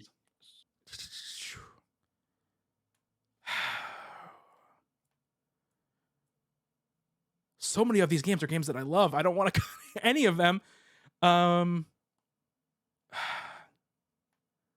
I got to bring up the only game here that I really haven't played a good amount of, which is Dwarf Romantic. I know, Justin, you really like it, so I want to hear your case for it, because we need to talk about it. So we didn't really talk about it when we brought it up the last time. So Dwarf Romantic is just this really relaxing game where it's an isometric view and you have a grid of like hexagon tiles, and on those tiles are railroad tracks, forests, housing settlements, rivers. And the point of the game is to build out an expansive territory as much as you can. Now, by combining certain things, it'll say like, like if you put down a forest, it'll say like 16 on the forest. So it wants you to like build out the forest to a number of 16. And by doing that, you get more tiles. And by getting more tiles, your score goes up. It is a very chill, relaxing game. It is great. It is great on the Steam Deck. But like, just like for you with Power Wash Simulator, where you were just like, I'm just going to zone out and play this like really beautiful, like just no the score is like one thing. Like, yeah, you could be like, I want to just like beat my highest score, but it's not like you're really looking for leaderboards or anything like that. Like, you're not really competing against anybody else, but it's Mhm. just like this very zen experience. And I really liked it. Looking at the other games on this list, I don't think that I'm going to fight for it to get up onto the top 10 list. Okay. But I actually think it's a really special game because it's just doing something that other games just aren't really doing. Mhm. And for me, as far as like a calm, relaxing experience, like I enjoy just picking it up every now and again and like being like, okay, can I beat the last time? Can I basically last longer than I did the last time? Right. And Yeah. I had cities. I have like basically built cities with settlements and been like, there are like times where you could put down like a perfect thing where it's like you put down this one tile and it has a corresponding match on every side to something else. Like it was grain and forest and river and then you Mhm. get like a special, like you get more tiles because of that. It was Mhm. really cool. I liked it a lot. But we could take it off the list because it's Okay. not going to make the top 10. Okay. It's sitting on my Steam Deck, ready to play. That sounds really cool. I'm gonna Yeah. check it out. It sounds like no stakes. Catan? Is that the game that? Well, yeah, yeah, Yeah. kind of. Yeah. Yeah. Like no stakes Catan. All right, Cody. I'm between two, and I'm pretty sure they're Bobby games. If you're clicking on both those games, they're both of mine. Yes, I can see where Anonymous Beaver is clicking on my screen. Pick one of them. I've not ever heard you talk about Case of the Golden Idol. I have heard you talk about Cuphead, so I'm gonna go with Case of the Golden Idol. Oh man, Case of the Golden Idol is probably like my number 4 game of the year this year. It is a adventure detective game, very much in the style of oh my god, Return of the Obra Dinn. So essentially the idea of Case of the Golden Idol is there is this golden idol that's cursed and it's kind of moving through this family, and you're dropped into these scenes where a murder or something horrific has been committed, and you have to first look around the scene and find all the clues and all the people you can identify, and all of those sort of like go into this bucket of words that you have to work with. And so you collect all those things, and then on this other screen, which is like the solve screen, you have like these things you fill in, which are like, okay, here are all these pictures of all these people in the scene. Correctly identify who they are, right? So you're like, okay, this person is Albert Cloudsley. This person is blah, blah, blah. And you get those right. It tells you, okay, you got it right. If you're missing, if one or two of the words is wrong, it will tell you 2 or less words in this thing are wrong, but that's it. And then if it's more than that, it'll just tell you that you've done it wrong, right? Then there's also like, okay, this person was wearing these clothes at this time. This person wearing these clothes at this time. And then it gives you kind of like this Mad Libs where you have to fill out what happened. So it's like, okay, Albert Cloudsley killed, Darian Cloudsley with an axe because Darian tried to steal the golden idol. That's not actually a solution in the game, but that's what it is. And they get more and more in depth as you go along to the point where you get to the last one. I'm not going to spoil anything because it's all about the thing, and me spoiling the story of it wouldn't really even be a benefit at all. Yeah. But the idea of like, you actually have to go back into previous cases to try to figure out what's going on in the last case to solve the last case, because it all sort of like keeps building on each other. And Justin and I think put Return of the Obra Dinn as the best game of the entire last generation of games that came out, and no other game that's come since Obra Dinn has even remotely scratched an itch for the type of game that was. And this one very much does, while being its own thing. It's not just that game again, but reskinned by a different developer. I love detective games. Like they're like one of my favorite type of games in the entire world. And this is a really, really, really good one. I know it's going to be tough to keep it on the list considering no one else has played it at all. But That art style is hard to get around. The art style is so good. It's I so don't know, good. man. It looks like an old style, like an Apple II adventure game or something. Bobby, what do I say about old video games? You played Obra Dinn, which looks like an Atari game. Just There was a little bit different. I like that art style. It's kind of cool. you know, it's a really, really, really cool game. I think in many ways a pretty special game. Do you want Cody to repick? I am not ready to see it leave this list yet. I just want to see if there is more passion for another game from somebody else than I have, you know, for this game, basically. Cody, do you want me to talk about Cuphead? Because that was your other sort of possible pick. I've heard you talk about Cuphead, and so like I mean, I love this DLC. I think it's amazing. It adds a whole new island to that original game, and also a new character, which I think not only changes the way you play the DLC, but also changes the way you play the entire rest of the main base game.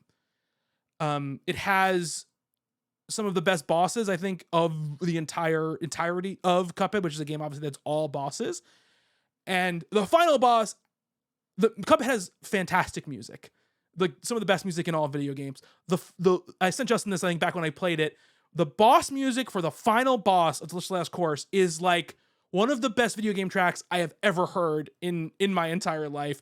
It mixes like traditional video game music with sort of like that old style music style of Cuphead in ways that are just brilliant.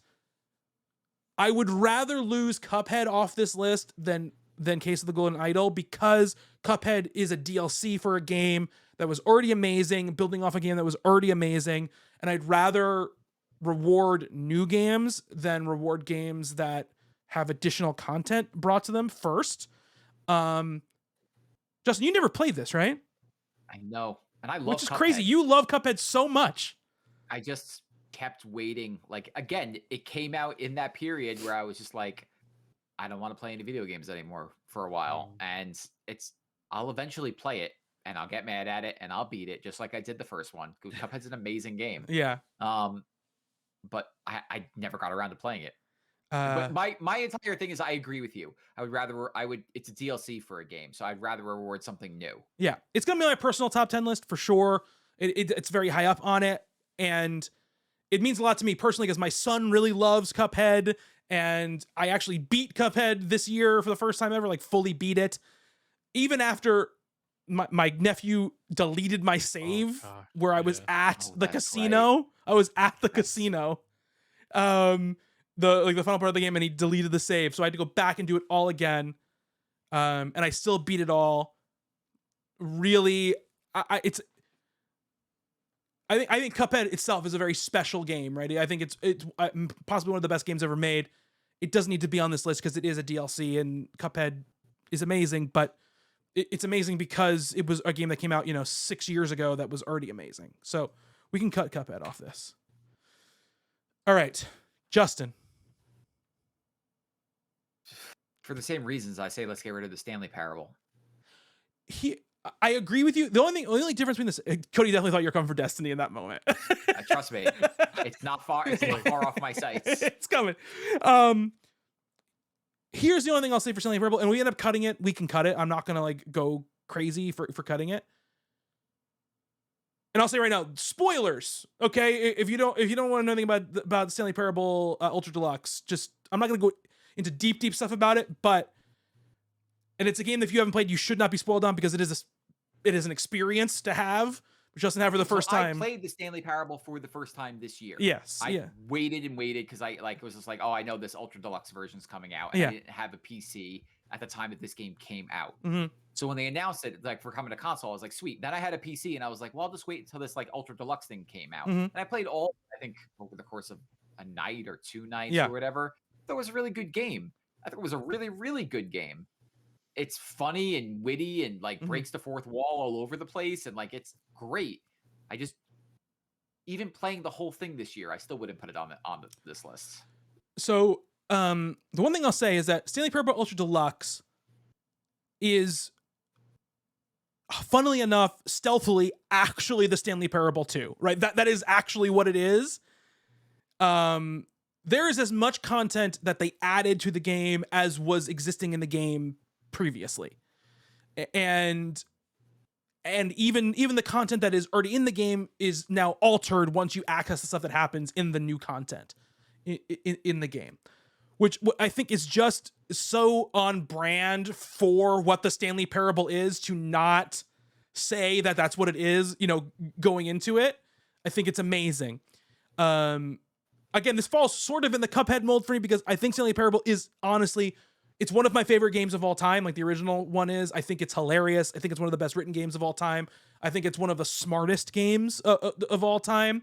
And the way it plays with video game tropes and expectations while not really making fun of video games, I think is a really, really, tiny needle to thread. And I think it does it really, really well. So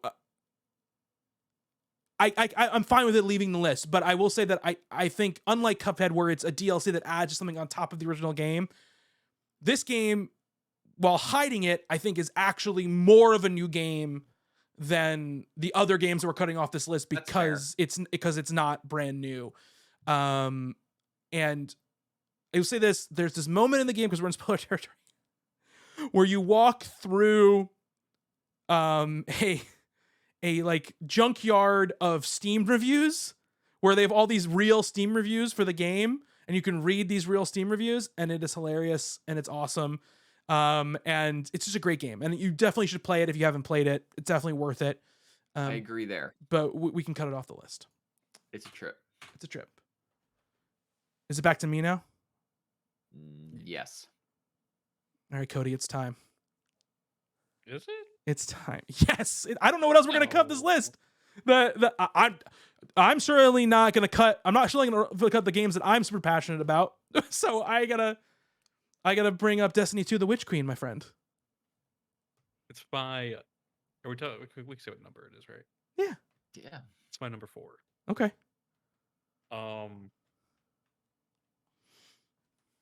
The base campaign was just so fun, because it was the first time that a campaign in Destiny actually felt like a full-fledged $60 campaign. The introduction of legendary mode, and the bonus rewards it gets, like, I remember taking off work and me and Alejandro just sitting down and playing it together, because it was so addicting to play.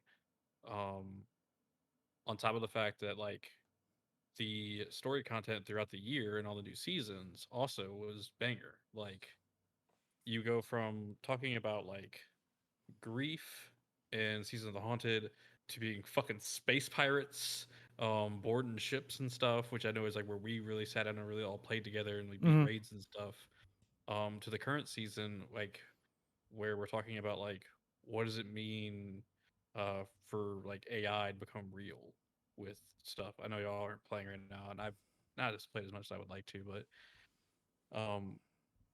but yeah, just Destiny 2: The Witch Queen, like, it's been a really fucking good year, and like, you know, we all got back into it around the Season of Plunder. Yes, we did. And honestly, some of the best times I've had in that game was playing with you guys. And so, like, I don't know, it's just really hard. There's no substitute in gaming, I think, for playing Destiny with a group of your friends. Yeah, Like, absolutely not. There's nothing like it. For people who don't play video games with other people on a regular basis, it's almost impossible to quantify what it's like. It's like a night out at a bar or a pub with like your closest friends. Like that's what it's like, but you're like doing something. Yeah. And so like that's a lot of what this experience was. Like, okay, who needs to go do this? Who needs to go do this? All right, I'll help you do this. I'll help you do this. Let's all do this thing with the Star Horse. And it's go ahead. My favorite moment of this year, or of last year, I mean, hands down, is Bobby Shortle texting me. All right, Cody, tell me about this build. And me just be like, oh fuck yeah, let's go. Because I just knew we were all and then you asked about a build, Justin, and I was like, we're in, we got them, boys. I'm so excited for Lightfall. I have the collector's edition behind me. I will agree with you both. It is not a new game, and I think we should be here celebrating new games. So I will allow it to go. But I just want to say, Destiny 2 this year has been some of the best times for me. But sorry, Justin, I cut you No, off. I mean that's fine. I mean that's the thing is it's in years past I would be the one like pushing for this, Mhm. but we're so many years into Destiny now, and like while the coat of paint has changed on the game itself, the gameplay is still the gameplay, you know? Mhm. And so like new seasons come and things change and they make some things better and sometimes they make some things worse. Mhm. And Yeah. that's just the Destiny experience. And Mhm. like raiding, like I will never get tired of raiding. I'm still mad we didn't get to do more of that one raid that I really liked. Yeah. And I hope that we come back to it because that shit is just so cool. Yeah. But after what feels like a decade of Destiny, like I think it's pretty safe for it to be like, all right, like it's not gonna like it shouldn't make the top 10 list just because like there are other things out there that I would rather throw my weight behind as because it was the second game I played the second most amount of hours of this year. Yeah. It Yeah. was the most amount of hours for all you guys. Yeah, It was for the most sure. amount of hours for all of our friends. Yeah. But like there were other games I would rather push into the top 10 where it's like at least this is new. Yeah. Yeah. I would say Destiny's such a known quantity. it was great, though I will never forgive them for them reducing that fucking ruffian challenge for the treasure hunt thing or whatever from like Yeah. 50 to like 10 or whatever it was. I was like, do you know how much time I spent trying to get to this number? And then like a week before the season ends, you're like, don't worry about it, guys. We got you. We know it was too hard. So I'll never forgive him for that. But yes, no, it was a great time. I had a great time playing it. It was this year. I really wanted to get into Destiny, not at a time when a major expansion came out, right? I wanted to come into it at a season and see the way that people played the game who played the game all the time, right? Not come into it at an expansion where it's like, okay, I'm going to play it for a little bit of time, and once I'm done with this content, I'm just going to move off of it, right? I wanted to really experience what Destiny 2 is supposed to be now, and I think I really got that experience, and I'm really, really happy about that. Right, that I got that experience, and I had a great time, and I did have a good time doing the builds and figuring that stuff out and being like, oh wow, this really does change how I'm playing and how I'm performing and how these missions can go if I'm running this or running that. And I'm also very excited to get into Lightfall and to jump into it with the knowledge I have now in one of those new expansions with all this new stuff they're going to dump on us, right? So I'm very much, looking forward to that 100%. Okay, so we have 5 spots left and we have 6 games on this list. We need to cut 1 game off of here. And Cody, you have the really hard job of just picking a game that we got to talk about. Cuz none of them are going to be easy. None of them, no, we're not going to say, "Yeah, okay." to any of these games. But I would bring it up. Just so, what if we each picked a game right now that we for sure want in the top 10? That would eliminate 3. Okay, I don't mind that at all. Cody, why don't you go first? Mine is Neon White. It's my top. It's my number 5 this year. Okay, I'm gonna move that down. Justin.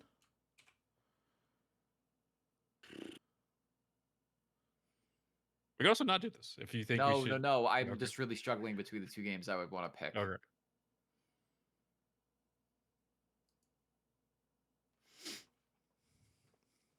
Also, I will say, next year is 10 years of Destiny because 2014. It's close enough. He said it feels like 10 years. Yeah, it feels like 10 years. No, I was just saying. Yeah. It actually next year is 10 years. Holy shit. Give me Tunic. Really? Tunic is very good. You make me want to go back and play it more.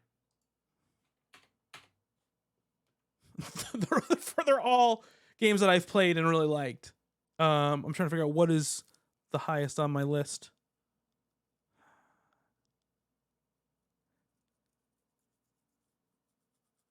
I'm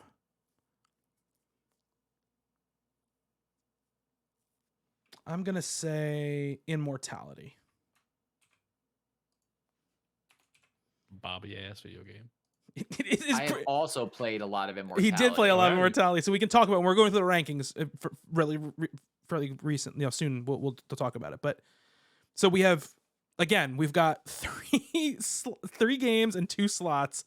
Either Case of the Golden Idol, Tinykin, or Plague Tale Requiem is gotta go. So we've got to figure out which of these 3 has to go. Let me talk about Tinykin really quick because I haven't talked about it. I kind of said like don't cut it way earlier. Mhm. So Tinykin is a 3D platformer that also has strong Pikmin influences. Mhm. Tinykin are these little creatures that you have different versions of that you kind of send out to do things, right? Some of them can lift things, some of them can like make bridges, some of them can some of them can do other things, right? Some of them can like connect electricity to other, like connect circuits, all these different things, much like the Nintendo's Pikmin franchise can do. But it also has like a 3D platformer thing, and it is a tiny character, big world game. So you're this tiny little creature, kind of little person in this like you're in a house, but everything is giant around you because you're a tiny little thing. And there are all these kind of like bugs that live in the house that are sort of like have societies, and you're trying to like work your way. You crash land here in a spaceship, and you're trying to repair your spaceship. And one of these bug creatures is trying to help you repair your spaceship, and you have to go through these levels to find these parts. I'm not gonna get into it because it's not really important. It's not really germane to this conversation, but the story at the end is fucking bonkers. It's like one of those games where you're like, wait, what? It's definitely one of those games where like wasn't even really paying attention to what was going on, and now at this ending, I'm very much like, what the hell is this game? It's just a really, really. Most of the games I've really fought for and talked about here have been like thinky games, like heady games. They've got a lot of text. You're solving puzzles. You're doing whatever. This game is just a great gameplay type of game where the platforming feels really good. The puzzles are not really complicated, but they're satisfying to finish. And it's got like really good level design and just enough collectibles to be fun to get them all, but not overbearing where you're like, oh, there's 600 Jinjos that I have to pick up or whatever. It's very manageable. And it does a very smart thing where there are quest givers. Like you find somebody like, oh, can you please get me this thing? But if you get the thing before you talk to the quest giver, your little tinykin just deliver it to the quest giver and the quest is completed. You don't have to have like done it in order to complete the quest, which is great because you're going through these levels. Sometimes you get into areas of these levels that are really hard to get to. And if you had to go all the way back to the beginning and talk to somebody, it would be really a big pain in the ass. It's like a 4 to 5 hour game. I like devoured it. It's really, really fun. That being said, I would rather fall on the sword of Tinykin than get rid of Case of the Golden Idol. You sounded more passionate about Case of the. I'm definitely more passionate about Case of the Golden Idol, for sure. And the other game that's left on this list, which is Plague Tale Requiem, I think is half of a really, really special game that is worth talking about and worth applauding. And I'd rather it be on this list than Tinykin. So I'm gonna take Tinykin off, and I'm gonna take Case of the Golden Idol and Plague Tale Requiem and put them down here on our locked list. And now we've got a top 10 that we have to reorder. I'm gonna get rid of the Quarry down here. I was strategic in my placing of Tunic because I had a feeling you would also champion Plague Tale. Because I definitely would have voted to cut Tunic if you had moved the other one down for sure. Okay, so the 10 games we have right now are Plague Tale, Case of the Golden Idol, Immortality, Tunic, Neon White, Marvel Snap, Citizen Sleeper, Vampire Survivors, God of War Ragnarok, and Elden Ring. All right. So we like this. I want to figure out like kind of what we feel like our bottom 5 is, and then we can work through the top 5. I would say, considering the discussions we had leading up to this, I would say that the ones that are in the bottom 5 right now are probably our bottom 5 games. Like our 6 through Yes. 10. Probably, yes. Considering the passion that other people had for the other games. Cody, unless you have some swaps you want to do to move anything up, and we can talk No, about no, that. I would agree with that. Yeah. All right. I'm not saying they're saying this order. I'm just saying like Yeah. I'm just I saying was like just- yeah. the 6, 7, 8, 9, 10 games are going to be some grouping of these games.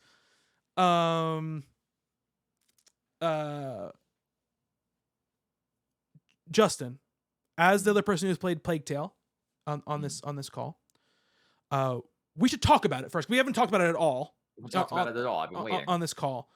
So let's talk about it because then we can decide where we want to put it. Cody, you haven't played it, right?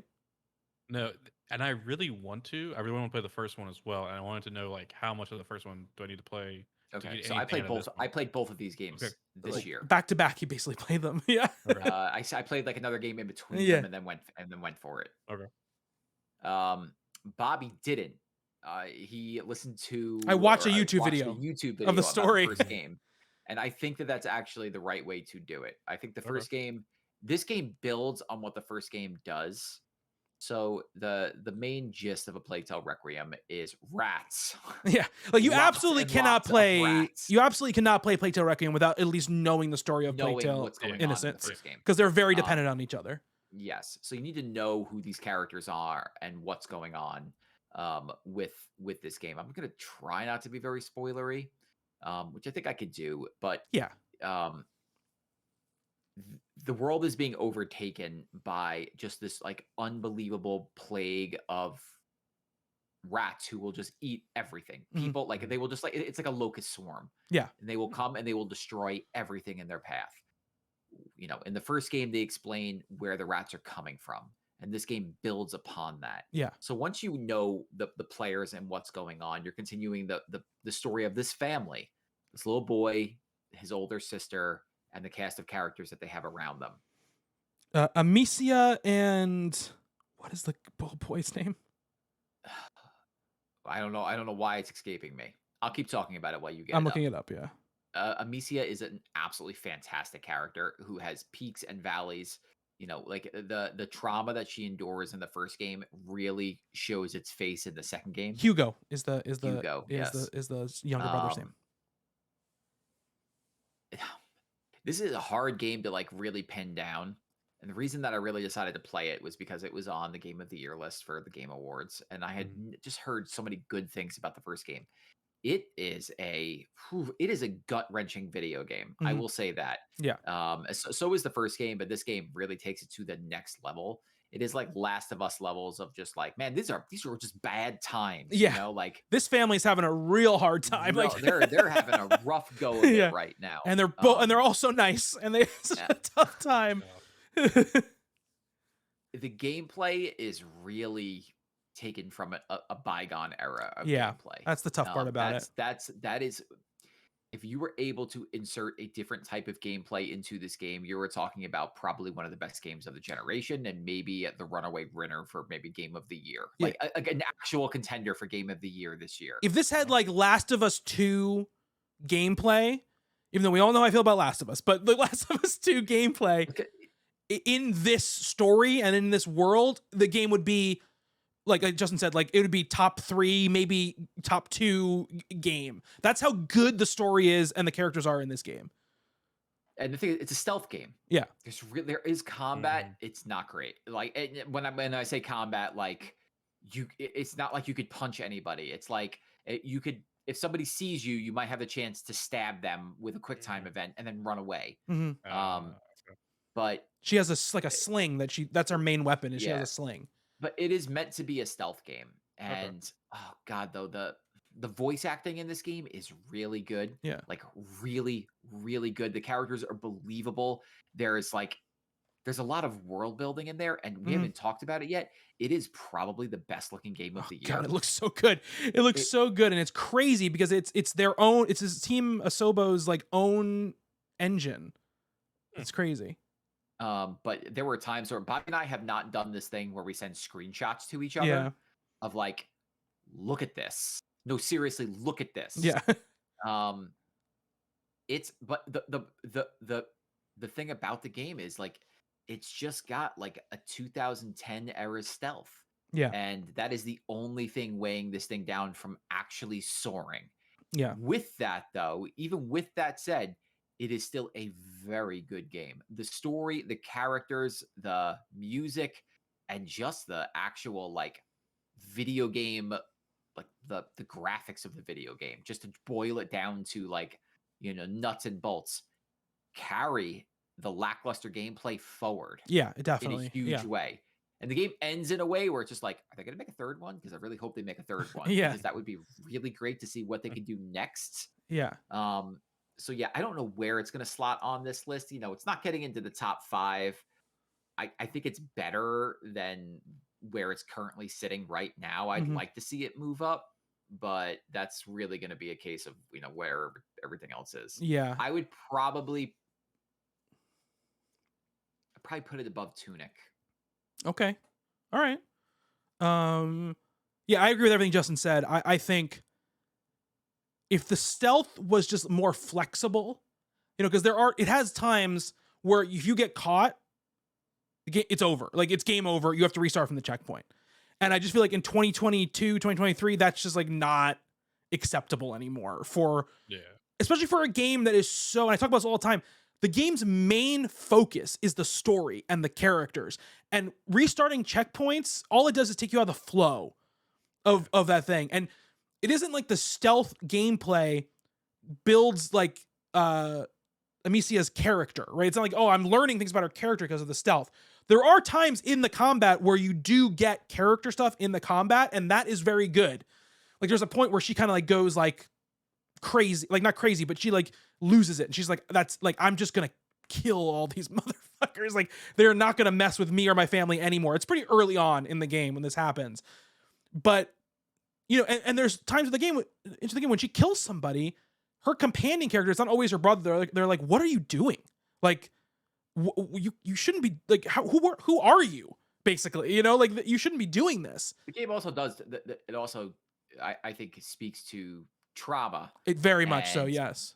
PTSD Yeah. and anxiety and all the panic attacks, stuff like really that. well. Yeah.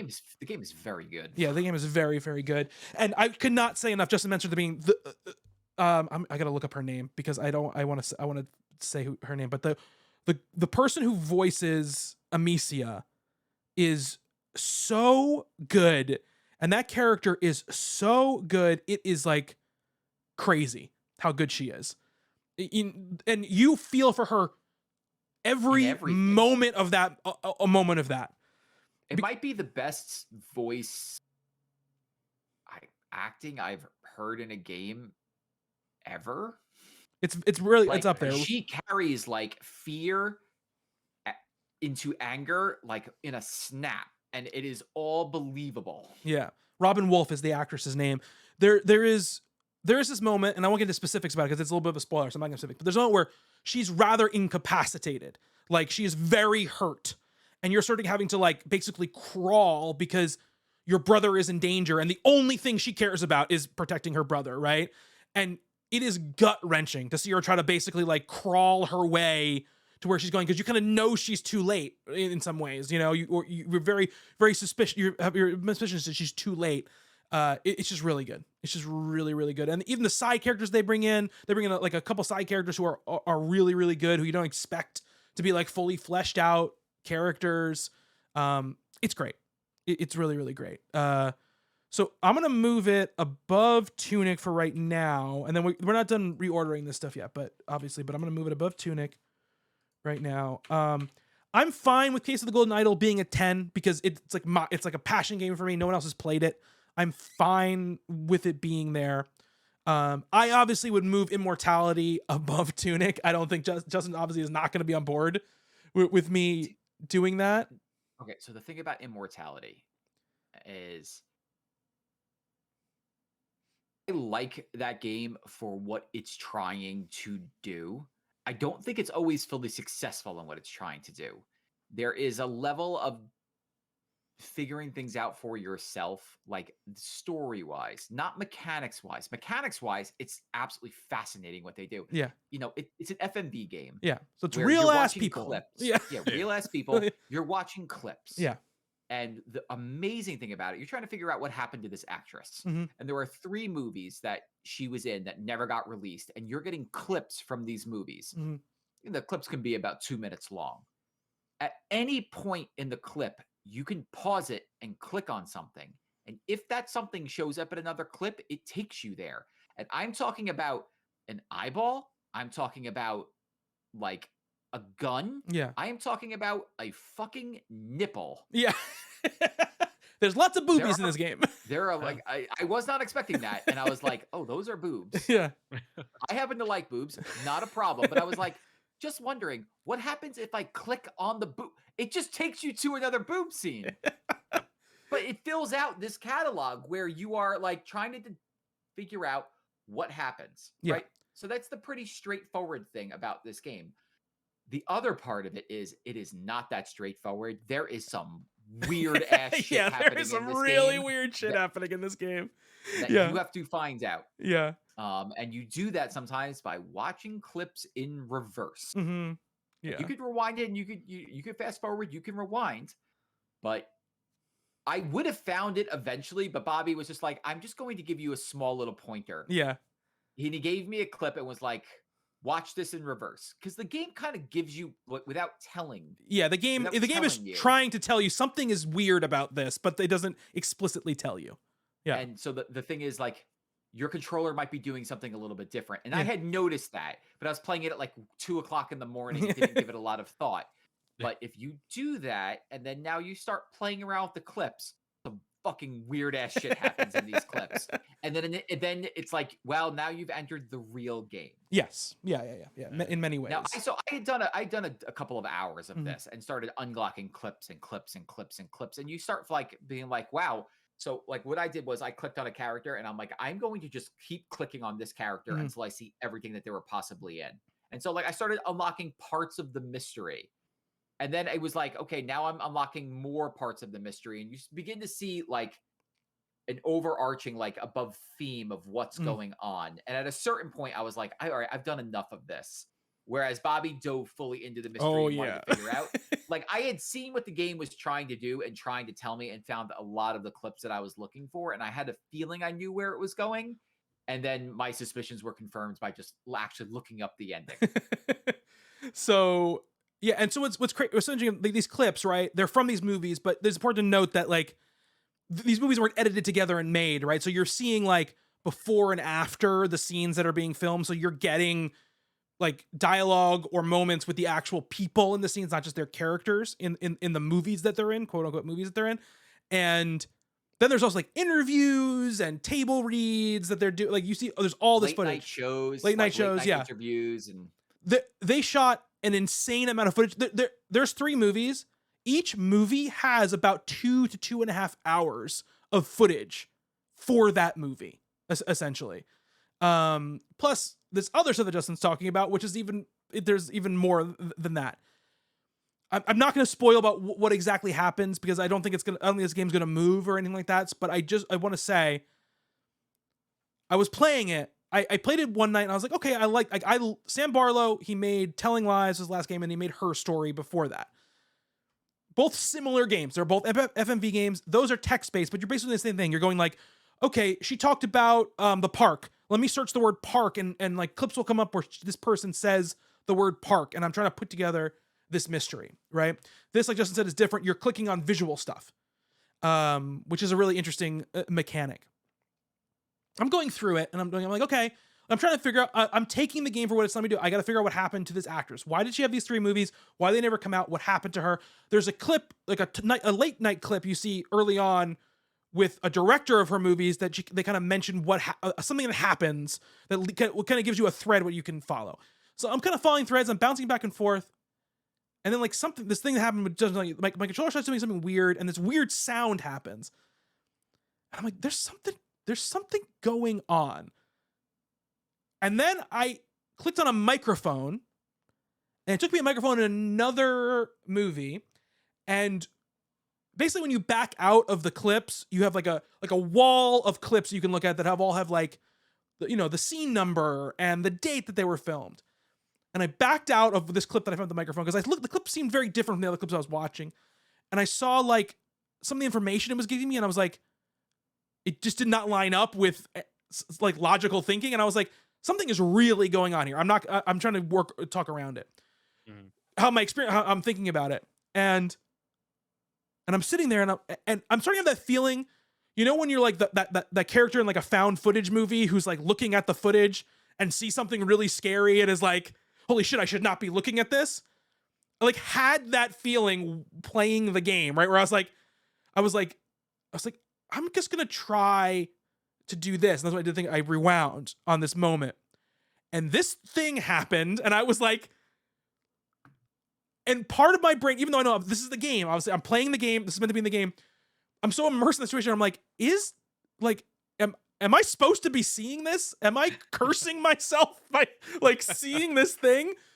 And it just like fascinated me, and then I kind of dug all the way through it. It's a really interesting game. It is. I said this to Justin when he was starting to play it. I was like, if you told me you hated this game, I would absolutely understand and not even be like, no, you don't get it. Like I would, if somebody played this game and was like, I hate this. Why would you ever want to play this? I'd be like, I get it. Like I understand, but it's so much 100% my shit, like in every single way. And I love the fact that it's like, okay, just figure it out. I love that about games when games do that, when they're especially meant to be doing that. So I really, really liked it. I loved it. It has its faults. It has stuff that I think sometimes like some of the mechanical stuff to access the cool stuff can be a little bit, it's not as smooth as you would like it to be, right? It's like, okay, like I know that this thing is here, but you're making me go through too many hoops to find it. So it definitely has, and also like when you unlock a ton of clips, the game becomes a little bit unstable. So like the game will, like when you have like almost all the clips unlocked, the game crashed a few times on me. Not so much, like I played a lot of hours before that happened, but something like that. So I'm fine with the number 9. I'm not going to fight with it to move over Tunic, but we hadn't talked about it at all, so I just wanted to make sure we talked about it before we stopped doing this. But I'm fine with it staying at 9. I think I would move it up. You'd move it up? I would move it above Tunic. Your passion. It's a really cool game. Do you want to talk? We never mentioned anything about Tunic. Do you want to say anything about Tunic? Tunic? Talked about Tunic. So yeah, like, man, I think Tunic is like another one of a special game this year. There is a lot about that game that is just fucking cool, man. Like, it's got a visual style to it. Yeah, the way it looks is amazing. So I forget. It's a kind of like tilt shift. It is definitely tilt shifty. Yeah. Yeah. It's like an isometric tilt shifted game. Like a voxel like look to it. Yeah, absolutely. It's got a great soundtrack, and it looks like this adorable little like Zelda like game. Yeah. It's a Dark Souls game. Yeah. It's like the opposite of Death's Door, right? Where you think like Death's Door is gonna be like the Dark Souls, like, oh, it's so hard, I don't know what I'm doing. And then Tunic, oh, this is nice, like it's a Zelda. It's gonna be a fun little Zelda game. They're like flipped around, basically, in that way. But the thing about Tunic that I just like I could not get over was how breakable that game is in so many ways. So many secret paths that are in that game that would blow your mind. Like you could get from the starting area to the first boss in like 2 moves. Like there is like a hidden tailor there, which will let you like customize your fox, all because it's just like you can't see that there's a door there. Like you could get all the way up to the first boss without ever finding the sword. You could beat him with a stick. And I mean, that's all good and fine. It's a cool game. Like that's all fun. It's a tricky little thing. But the thing that makes the game just stand out to me is their 1987 to 1993 video game manual system in a language that you don't understand, but you're collecting pages for. So you're like, I don't know where to go. I don't know what to do. And you're scouring over this like it was like we imported something from Japan and I don't know how to read Japanese. And you're looking at the pictures being like, I think I might understand this. Like the first time I upgraded myself and like upgraded the strength of my sword or how fast I could run, I was like, wait, if I press this button, what happens? Okay, now my sword, now it's like, it looks like my sword now does more damage. Yes, now it does more damage. The game doesn't tell you it, just like lets you figure it out. Yeah. And then like later I found a page of one of the manuals that was like, if you looked at the pictures, you were like, it would say like this plus this equals this, Yeah. and or like thumbs up or whatever. And you're like, that's amazing. Mhm. Like it was just a really really cool game. Like I think the combat is fine. Yeah. Like it's nothing to write home about. I think just like a Plague Tale. Like it's neither here nor there. If anything, the game gets a little bit too tricky at the ends for its own good. But everything else around it, the package around the rest of the game is really, really cool. Like I think it's like if you haven't seen this game, you need to go just see it Mhm. and experience it because that video game manual stuff, the music, the way the game looks, and just the way that it lays out like secrets, you're like, God damn it. If I had just known that this was here, I could have like in that way, it's like Dark Souls. Yeah. Like once you have the knowledge, you're like, oh my God, I could have avoided all of this. Yeah. But they don't want you to know that right away. So it makes like running through areas that it took you 20 minutes to get through, like, okay, I'm just gonna go left and right here, and boom, I'm here. Mhm. Like it's really cool like that. Yeah. Very hard game to pick up after you put it Put down it for a down little for a while. while. I put it down for I don't remember why. I was playing it and then I think something else came out that either we were playing as a group or I was playing, so I don't remember what it was. Because it wasn't Elden Ring, because I already beaten Elden Ring, I think, by the time I played Tunic, right? Because Tunic came out after Elden Ring, I think, Yeah. right? Yeah. It was the first game I beat after Elden Ring. I tried to pick it back up and I was like, I don't know where I am. I don't know what I'm doing. I can't even look it up because you can do things so out of order in that game that there's no way to be like, where do I go next? And so I can never pick it back up. But the then I played it was very cool, for sure. All right, I mean, I think Neon White's pretty locked at 6, Cody. But you haven't got a chance. We haven't got a chance to talk about Neon White, so let's talk about it. If there was ever a video game I wanted injected into my soul, it's Neon White. That game has such a style, from the music to the art to the gameplay. Like That story, though, Cody. Those characters. That dialogue though, Cody. that dialogue. And like a game I'm fucking terrible at. Like I never beat any of y'all's scores, but seeing y'all's scores up there, I was like, well, I want to try to be a little bit better, you know? Yeah. But like, yeah, like I just, I think about this game and I'm like, I want to go back and play some more of it. I never even beat the game fully, I don't think. And I want to go back and play more of it. That's how much I loved it. But yeah, the game, from the trailer I watched, I was like, this is a me game. Like I'm into this. I was describing it to someone, and I was like, it's as if Bleach, but with guns, like Bleach the anime. And someone was like, that sounds badass, and I was like, it is. So it's really cool. I had a lot of fun playing Neon White. I was obsessed with beating scores, and that was part of the reason I didn't beat it, was because I was like so obsessed with like getting my number up anytime somebody's number was higher than mine, that I spent so much time on each level that I was like, it was taking me forever to progress it through. But no, I absolutely loved it. And the like the idea that the cards that you had are both guns and movement abilities is, I think, kind of the secret sauce of that game. That plus it's a first person platforming game, and the platforming is really good in it. And so I had a great time with it. I burned out on it pretty fast because I was trying so hard to beat those scores. I spent a lot of time trying to beat the scores that Justin overtook me at after I overtook him. So, which is also what happened to me. Yeah. I got burned out on that thing way too fast. Yeah. I don't think it's very long. Like, if no, you just it's sat there not. and if you just ran through the levels, it's not going to take you very long to beat it. 5 hours, probably 6 hours to beat it if you probably when just you ran through spend 5 or 6 hours on the first 10 levels, Yeah. when there's 100, Yeah. you're like, what am I doing? I think that this game is the opposite of some of the other games that we talk, like the opposite of Plague Tale, where it's just like, I could not fucking stand any of the story that I was listening to.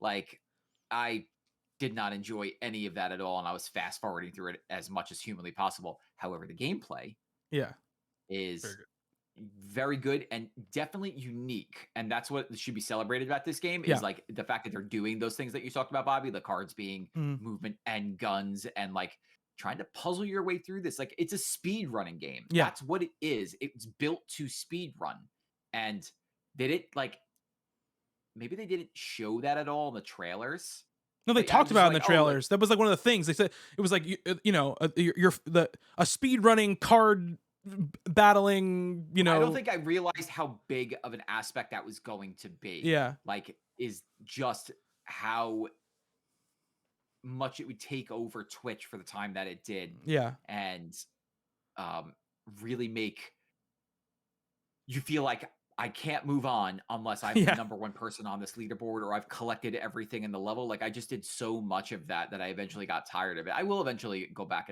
and see more of that game because it was just so much fun to play. yeah.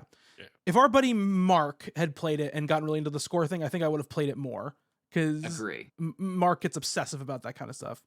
He got to the point where he beat me in those Astrobot speedrun courses so handily that I couldn't even do it anymore. I was like, well, this Yeah. is not even worth it anymore. Yeah. Okay, so that's the number sitting on number 6. So now we're into our top 5. I will say for me, and I know you guys are probably not going to agree with this. If we move Citizen Sleeper up 1, I would be totally fine with what the top 5 looked like. But that's just me. I'm sure you would be. That's just me, man. That's just you, man. If we just move Marvel Snap all the way up to number 1, I Oh, think I would also be You're fine. insane. Yeah. Okay. He doesn't even That was- actually think that. Yeah, I know. He doesn't think Marvel Snap is the best game of the year. Let's talk about Marvel Snap. It's just the game that he's obsessively played the most this year. Yeah. I probably have put the most amount of hours into Marvel Snap over anything else. I'm currently I just bought a fantastic Mr. Fantastic card. My collection level is 2326. Jesus Christ, man.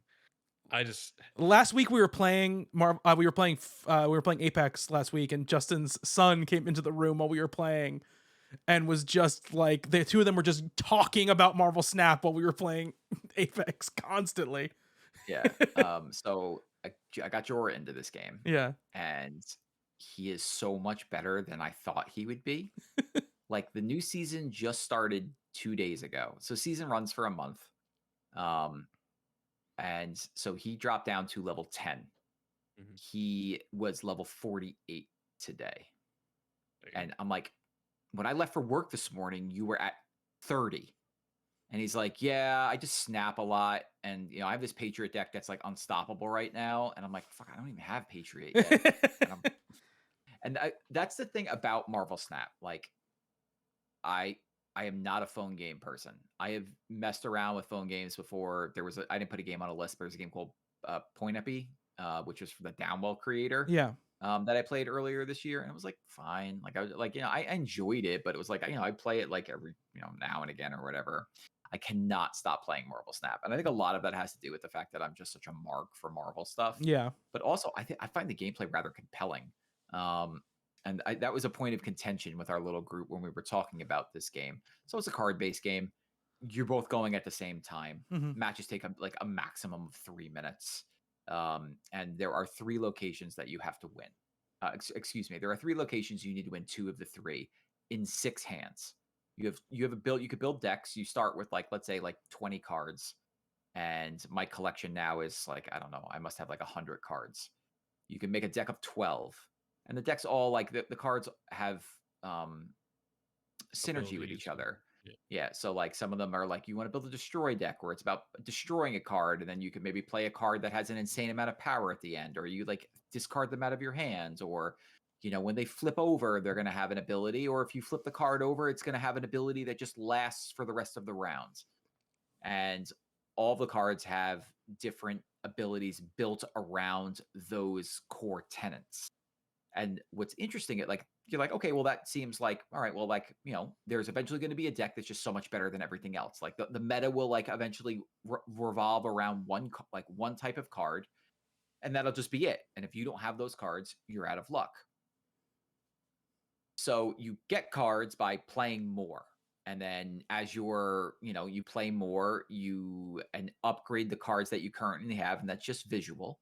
It just makes the cards look different. Your collection level goes up and you get more cards.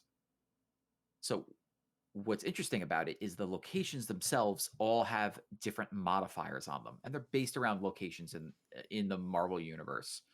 So, some locations will give the cards in your hands, they'll swap the power and the cost. So it's like, okay, if you have a card that does, it's 5 costs and it does 3 power. Well, now it's 3 cost and does 5 power. It's like, okay, well, what happens when you get to a place where it's like the lowest card total here wins? What do you do about that? And what do you do when there are, well, like, we're going to, the first person to fill this card gets a 6 cost 0 card for free. So it's like things like that, or it's like, you can't play cards here. You can't play cards there, but can you move cards there? Like things like that, where it's like, okay, now, or like, well, then you think like, all right, well, everyone's going to run a movement deck. Well, what happens when you go to you're facing a movement deck, or you have a movement deck, and now the space is, if you move cards here, they get destroyed. Mm-hmm. Well, what happens when your opponent has a card that will move your cards there? So it's like kind of like a push and pull, and they've done a really great job, I think, in just like constantly updating what those locations are. And I've been playing. I probably have dumped 100+ hours into this game. And At I don't have all least. the cards yet. At least. I your game clock has got to be higher than that. I wish You've there been was a way to playing it look. since September, nonstop. Well, it didn't come out in September, did it? When did this game come out? September, October, one of the two. Around then. Yeah. Really? Well, November. It was November. No, it's not. Definitely wasn't November, because I stopped playing in early November because the election happened, and I was like so focused on it that I just like it broke my time. But I've been playing for at least a month. But I think, but the time it dropped like in the middle of a month. So it was probably October. I think it was October. Yeah. Yep. So yeah, I've been playing nonstop since October. October and 18th. It's great. It's October great 18th. to play. It's great to play with Jorah. Like, he's so into it, and we talk about strategy and all that. He shows me all these like wicked moves that he's doing, and like, like what's cool is like, yeah, there are the cards out there, like the variants that you just like don't see, and like really awesome variants. And there's this one that I've been waiting for forever. And Jorah's like, I haven't even seen another person use the card. Never seen it. Jorah's like, oh, it's been in my store twice. Can't stand your luck, child. I happen to think this is my number 2 game of the year. Like, I love this thing. And I realize, Bobby, you're not playing it, and Cody, you've played it and you think it's fine. I don't know where this game's going to end up, but I care about it very much. Well, I know. It's my number 10. It's probably around there for. It's probably around there for me too. Yeah. I played it for a month, and I never disliked playing it. Like, all the stuff that, like, in our little chat with the 3 of us and our friend Laz, when we would talk about it, all the stuff that Cody and Laz would complain about the random nature of some of it, to me was actually the benefit of it, because it didn't, like you said, Justin, didn't allow for like one deck or one set of cards to rule, because you couldn't depend on the fact that you had a neutral playing field, right, to play your cards on. And I liked that, because it keeps it more, well, it introduces a lot of strategy. If you know how to play around with it, it makes it easier for people to play who aren't super invested in like figuring out what a meta is for a card game, right? It's a thing that eventually takes a card game from being something that a lot of people play to something that still a lot of people play, but a much smaller group of people play, because they have figured out how to be best at it. And there's one way to be best at it, 1 or 2 ways to be best at it, and that's it, right? And this game won't get there because of all those kind of things. I liked it. I love, obviously, I'm also a mark for Marvel stuff. I love Marvel stuff. I think visually it's really cool. Like, I like the effects and everything that it does. I liked being like, okay, well, how can I build a deck that's like cool here? How can I just do a deck that's like all troll cards? That's like, oh, people will just be angry at me when I play these cards. That's cool. Move decks are fun. Like, it was fun to like build decks and just be like, let me try this out. Whatever. Like, I'm not going to really lose anything. If I lose, like, whatever. If I lose a rank, just sacrilegious, Justin, who really cares, right? If I lose a rank, I don't really care. I'm just playing this to kind of go along. I had a really good time with it. It's just like, I just am bad about, I just don't play games on my phone, like, ever. So it's like, I was broken of playing it every day for whatever reason, it just left my mind. It's like when you put like the bag of apples in the back of the crisper drawer or whatever, and you're like, you don't, you're like, one day you're like cleaning out your fridge and you're like, oh my God, there's all these like disintegrated apples in the back of my fridge. I forgot they were there. I love apples. I just forgot that they were there. And that's how I feel about Marvel Snap, right? It's like, I just forget it's there. And so I stopped playing it, but it wasn't about how much I was liking the game or not. Fine. It can stay where it is. Yeah, I think 5 is a good spot. I mean, if Justin's that, my biggest complaint, because like I really came around on Marvel Snap towards like the end of me playing it. I was like I got over like the randomness thing that I hated at the beginning. My big thing was just I didn't like that I eventually got to a point where I couldn't get cards. I think I texted you guys. I was like, dude, it's been like 10 boxes since I've got a card, and like towards the end, I was like, I would just rather pay money to get cards at this point. But I love the fact that they don't let you pay money for the cards. I know. I love that. Just, I mean, you can circumvent that by buying. Yeah, there are ways you can get around that. You could buy directly. a lot of. You could buy credits or whatever, and like level yourself up that way, or like one of their $100 booster packs. Like, sure, you could do that, but like it doesn't guarantee that you're going to get it. Yeah. What they did introduce is like you could pin a card. Like they'll like in the shop there'll be a card where it's like you don't currently have this card. It changes every 6 or 7 hours, and you could be like, I'm going to pin this, which other companies should actually take a lesson from. And it's like I really want Dazzlers in my store right now. The Dazzler just released this season. It's going to cost a lot of like their in-game currency. I'm not even anywhere close to it. But if I really want Dazzler, I could pin it, and then every time I open one of those chests and there's not a card in there, and I get those credits, it's like, well, at least I'm working towards something. You know, the only time I ever like get annoyed is when I get like a shitty variant, and it's like I don't really care about this Pixel Nightcrawler, which I've gotten. And I think also like coming from a person who's played a lot of card games, like I played Yu-Gi-Oh, I played Hearthstone. I'm currently playing Magic the Gathering. I think I just went into the game like thinking, oh, this is going to be a card game, and it's more about a strategic placement game with cards. And I realized like it doesn't make sense for them to be doing Lorcana, the Disney one, and also didn't have a Marvel one on the phone. So like I think I just set myself up for failure with my expectations. But I do think it's a good game. I'm happy with the placement. All right. We talk about Citizen Sleeper right now. We'll just keep going through at this point. Citizen Sleeper is a text-based adventure game. Everyone take a shot. A story-based adventure game. This one is in a sci-fi setting. It's in the future. It's based on a space station, and the idea of the main core idea is that these sleepers are consciousnesses that have been put into human consciousness, that have been put into robots to sort of be indentured servants for these megacorps that run everything in the galaxy, essentially.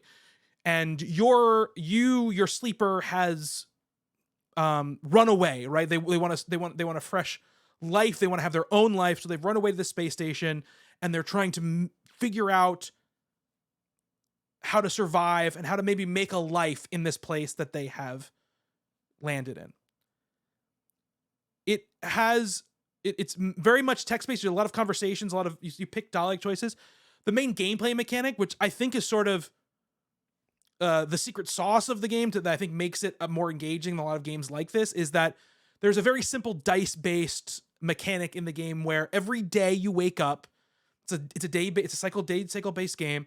You get a certain amount of dice, right? And they're basically D6s. They could be 1 to 6, and there are conversations or jobs or tasks or missions that you can pick to go on. And the way you do that is you just pick a die to use. The missions all have ratings. They're either like they're either safe. There's some danger. There's like caution. I don't remember all the ones. And then there's one like that's like danger, basically. And they all have good and bad consequences to them.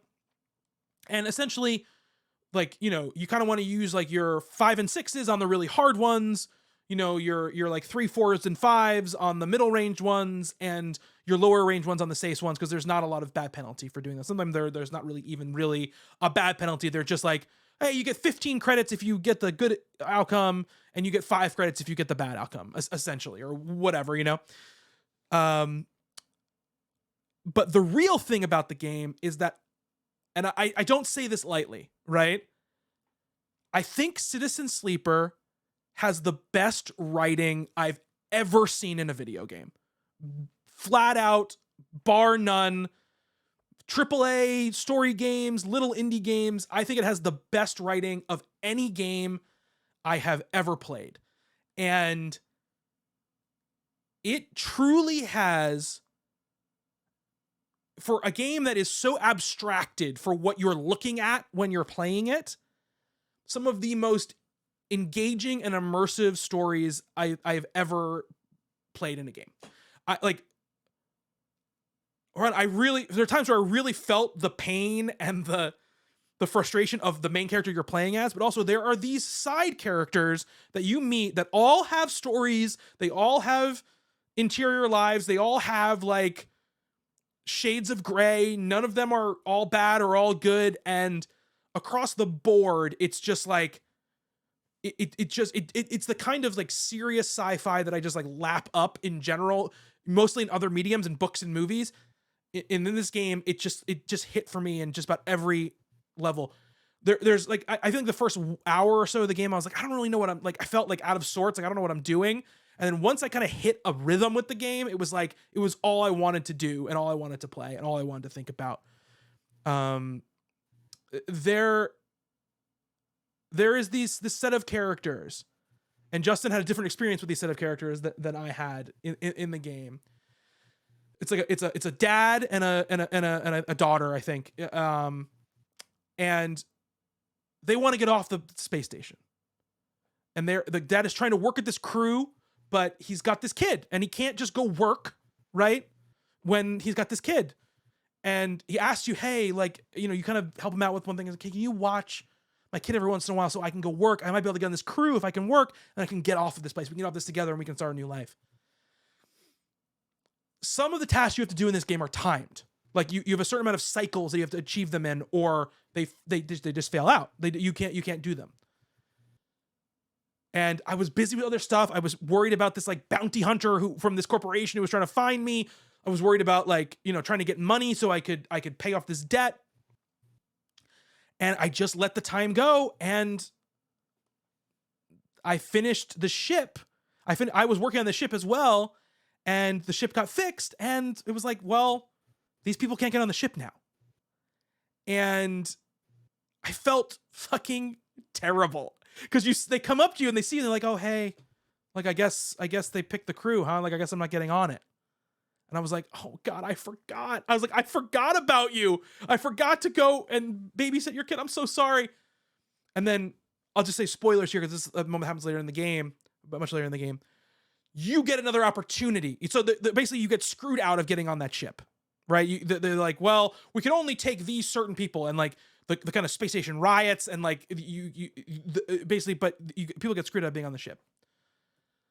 Later in the game, you discover another way you can sneak onto that ship, and you make a deal with somebody on the space station who's like, listen, if you implant this chip in you, I want to track the corporation that's on this ship. So if you put this chip in you and you go on this ship, I'll make sure you get on. Don't worry about it.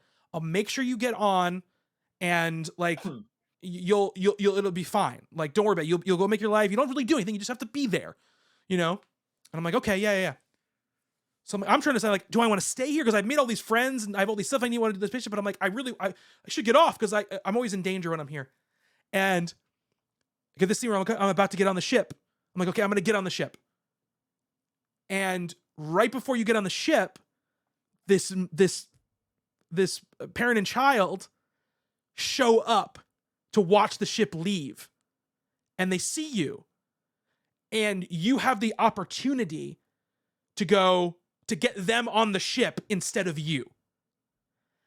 And I had this moment where, both as the character, but as myself, where I was like, I've got to fucking do this. Like, I've got to let these people on the ship. Like, this is my chance. I can make up for the thing that the thing I failed at earlier. I can make up for it. I can give these people what they want. It's so much more important to them than it is to me. Like, I'll be fine, let them on the ship. And I got them on the ship and they're like so happy and so like thankful and let them go. And I felt so good about it. Like, I was like buzzing afterwards. Like, I myself had done something good for somebody. And there's so many moments like that in the game. It just is. It's a tough sell for some people because looking at it, it's a weird game to ask people to play, but it just is so. I can't speak highly enough about the game. Justin, I know you also finished it, and you've been sort of hiding your thoughts from me about how you ended up feeling about the game. I think the game's very, very good. I think, okay. So the first night I played it, Bobby's right. Like, I struggled with it. I was just like, I don't know. And he's like, I didn't think you would like this. Yeah. I just wanted you to see it. I was like, well, I did what I usually do. I'm like, I'm going to give it another go. And that night the game clicked. Mm. And I was a good person and didn't forget the father and daughter. And I made them my sole focus. And so my story goes a lot differently than Bobby's. Some of the aspects are the same, but I built a relationship with these people. And so I saw that through to its conclusion. And now when you some storylines will actually end the game. Yeah. And then like, if you want, you can reload it and go right before that choice. So you can see what the other choice is and then continue to be on the station. But I rode that to the end, and I thought it was probably the most emotional and well-written thing I've seen in a video game in quite some time. There were other stories in that first couple of hours that I felt were very engaging, and I was enamored with playing. And I texted Bobby at this point, and I was like, this game is fucking great. However, I feel that the second half of the game doesn't stand up as tall as the first half of the game does. I wasn't nearly as taken with the stories that I was getting in the latter half of the game than I did those first couple of hours. I think they front load it with a lot of like the best characters in the beginning, which I agree they should do. Because if it was the other way, I wouldn't have been able to experience some of these stories. Because I've been like, this game is good, but just like in Immortality, I'm not feeling the desire to keep going with it as far as I might have needed to see that really special content. The special content is extremely special, and it's not like any of this in the stuff at the end was bad. It's all extremely well written, but I didn't have the same high that I did in the first, like, let's say 3 hours as I did in the back half, like the back 3 hours. You know, I saw basically everything there was to see in that game. Every story, I'm missing like 3 achievements. The only thing I didn't do was like the DLC that they just added. And there were some like really engaging things in there. But I don't think I don't think the high lasted the entire time. I think the highs that I did experience are enough to make me say like it is a top 5 game of the year. It is a fantastic experience, and I like teared up at some of the conclusions, especially the one with the father and daughter. It is exceptionally well written. But that's where I stand on it right now. Okay. So really we're talking about here 4 and 3, right? Which, because I mean, 1 and 2 aren't going to change. I mean, the spots 1 and 2 are going to be these 2 games that are spots 1 and 2 right now. Cody's making a face. There's no, listen, if you want to. No. I'm with Bobby. 1 and 2 are, they're not locked in those positions, but I agree that they are 1 and 2 this year.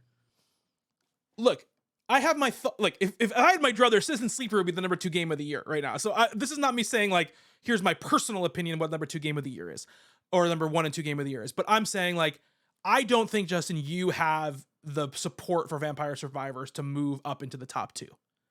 Y'all just like bad video. Y'all don't like good video games. I like Vampire Survivors just fine. I'm just teasing. I just want to say real quick, because I played a little bit of Citizen Sleeper, and I am 100% on board with. I think the story and the writing is very, very good. The gameplay right now is not clicking with me, but hearing you guys say you gave it another shot and it clicked finally, I am going to keep playing it. That being It's said, not so much the gameplay. It's just like the gameplay is just a vehicle to like see where these stories go. Yeah, And you're basically just slotting. I wouldn't even say it's really that much of gameplay. You're just throwing dice at things. It's just a level of interactivity that lets you sort of like, it gives you something to do other than just click through clicking through texts. stories, which something that's nice. Someone's like, okay, yeah, I just want to see if I can get this shit done, because there are objectives to get done that do Yeah. lead to more story. That's what they did was really smart. Is like, if I finish off this like ring of objective, basically, if I get like 6 successes on this one objective, it's going to unlock another node of story for me to be able to check out. And that's what's so great about it. They tie those things together very, very, very well. But yeah, it's not really about like, oh, now these mechanics are so deep. It's really, you have to be in for the writing and the story stuff. If you're not in for that, then you're not going to enjoy the game. It's just like that's what the game is. I mean, Vampire Survivors is like the exact opposite of Citizen Sleeper. I can think of 2 more opposite games to be sitting next to each other in a list than Citizen Sleeper and Vampire Survivors. Vampire Survivors is a video game video game. Yes. It is all inputs. It is all gameplay. It's not even that many inputs. Let's be fair. It's one input. It's one input. Vampire Survivors, though, is, it's the opposite of a bullet hell. You're the bullet. You're the hell. And you're trying to survive for 30 minutes into these in these levels. Increasingly getting more difficult. You increasingly become God. And I don't know. So I listened to one of the Game of the Year podcasts, and it was like the guy who worked on this game was like in casinos. Yeah. And so there is a dopamine rush that you get playing this game when it's all happening. Like, they're all different. Like each character has an ability, right? Then there's so many characters. It's just basically ripped off Castlevania. They just basically took sprites out of Castlevania and threw them in here. Yeah. And the best part of Vampire Survivors is there's no actual vampires in the game, which is hilarious. But you get a character who's like, okay, this guy throws knives, but the thing is, he gets double projectiles, and this guy does this, and so he has lightning strike down from the sky, and his area of effect grows every 10 levels, and so they're all a little bit different like that. And the thing is, all those weapons you can eventually get of any character, and it's random. So you might be playing the knife guy, and now you pick up a floating Bible that revolves around you, but because he has double projectiles, you have 2 instead of 1. And so that's the way the game goes. Mm-hmm. And those weapons will eventually level up. And then there are things called evolutions. So it's like you grabbed this weapon and you also grabbed this other little perk, which for the Bible is like Spellbinder, which is like whatever effect you have lasts longer. You get that, you pick that perk, and then you have the Bible. And eventually, when the Bible reaches level 10, it becomes the evolved version of that thing, and it becomes like a new weapon. The evolved Bible. On a cooldown, yeah, the evolved Bible, the one that you should be reading. And so the Bible is just constantly spinning around you. Like, it doesn't go on cooldown. It is just constant, and you become a death machine. And the beauty of the game is when you have like a couple of those, you have a couple of evolved weapons. Like, I think the most you could have is 6 at a time. And you are the destroyer. You have become death. Nothing can touch you. And the thing is, in the beginning of the game, the first time you play, you're going to last like 10 minutes. You're going to last 15 minutes on your second run. Because every time you die, you go into a screen and you get gold from playing, and you can dump more points into let me last longer, let me be stronger. And that stuff is persistent. And then eventually you get to a point where you clear a level, you make it, and it is harrowing because you don't have, even though you might have evolutions, your health regen's not there yet. You're still not that strong. And so from minutes 27 to 30, you are in hell, and you survive and you beat it. And then at any point, I think after you reach 20 minutes, you can move on to the next level. You don't have to beat the first level to get to the second level. And then you can keep doing that. And then there are things to find in the levels that will unlock other characters, which will make the game easier. And man, so this game was in early access for a while, and I played it for an obscene amount of time, and then was like, I'm going to put it down to 1.0.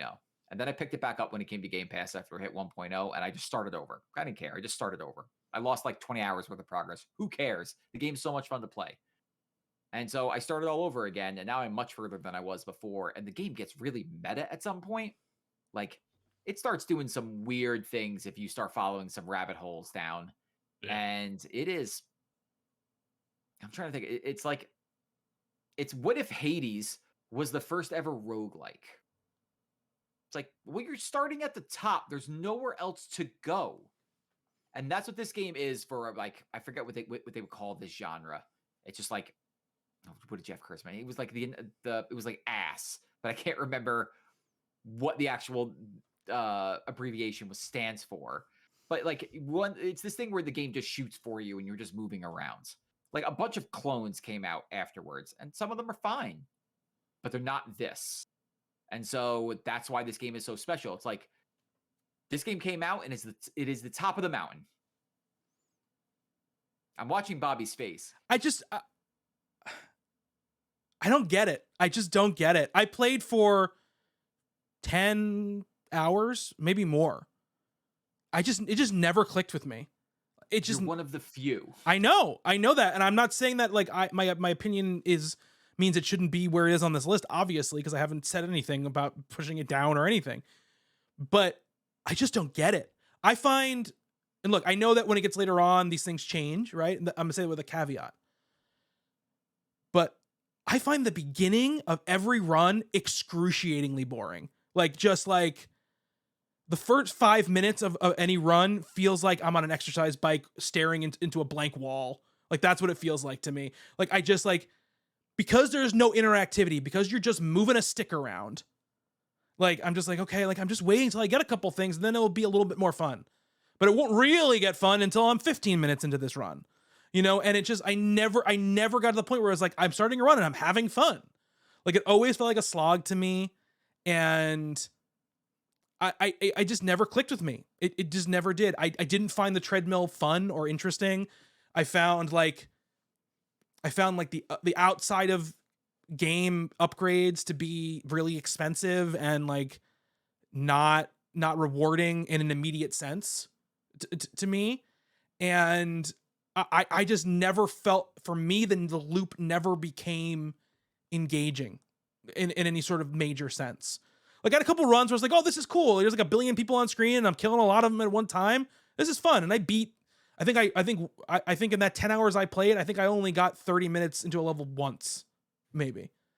You know, I got 20 minutes a couple times, so I unlocked a couple of this. I think I unlocked 3 or 4 of the stages at the time. This was months and months ago. I don't even, when I got the Steam Deck is when I played it. So I'm not even sure when that was, like June or something like that, maybe. I don't remember when exactly that was. But, you know, so I got them through and I had some runs where I was like, oh, this is fun. But then every time I had to start over, I was like, I don't want to do this. I don't want to do this first 5 to 10 minutes of this run. It's so strange because I agree in the beginning when you are playing for the first, like, you know, couple of runs or whatever, or, you know, until you beat the 30 minutes, right? The first couple of minutes are always just slow, right? They are.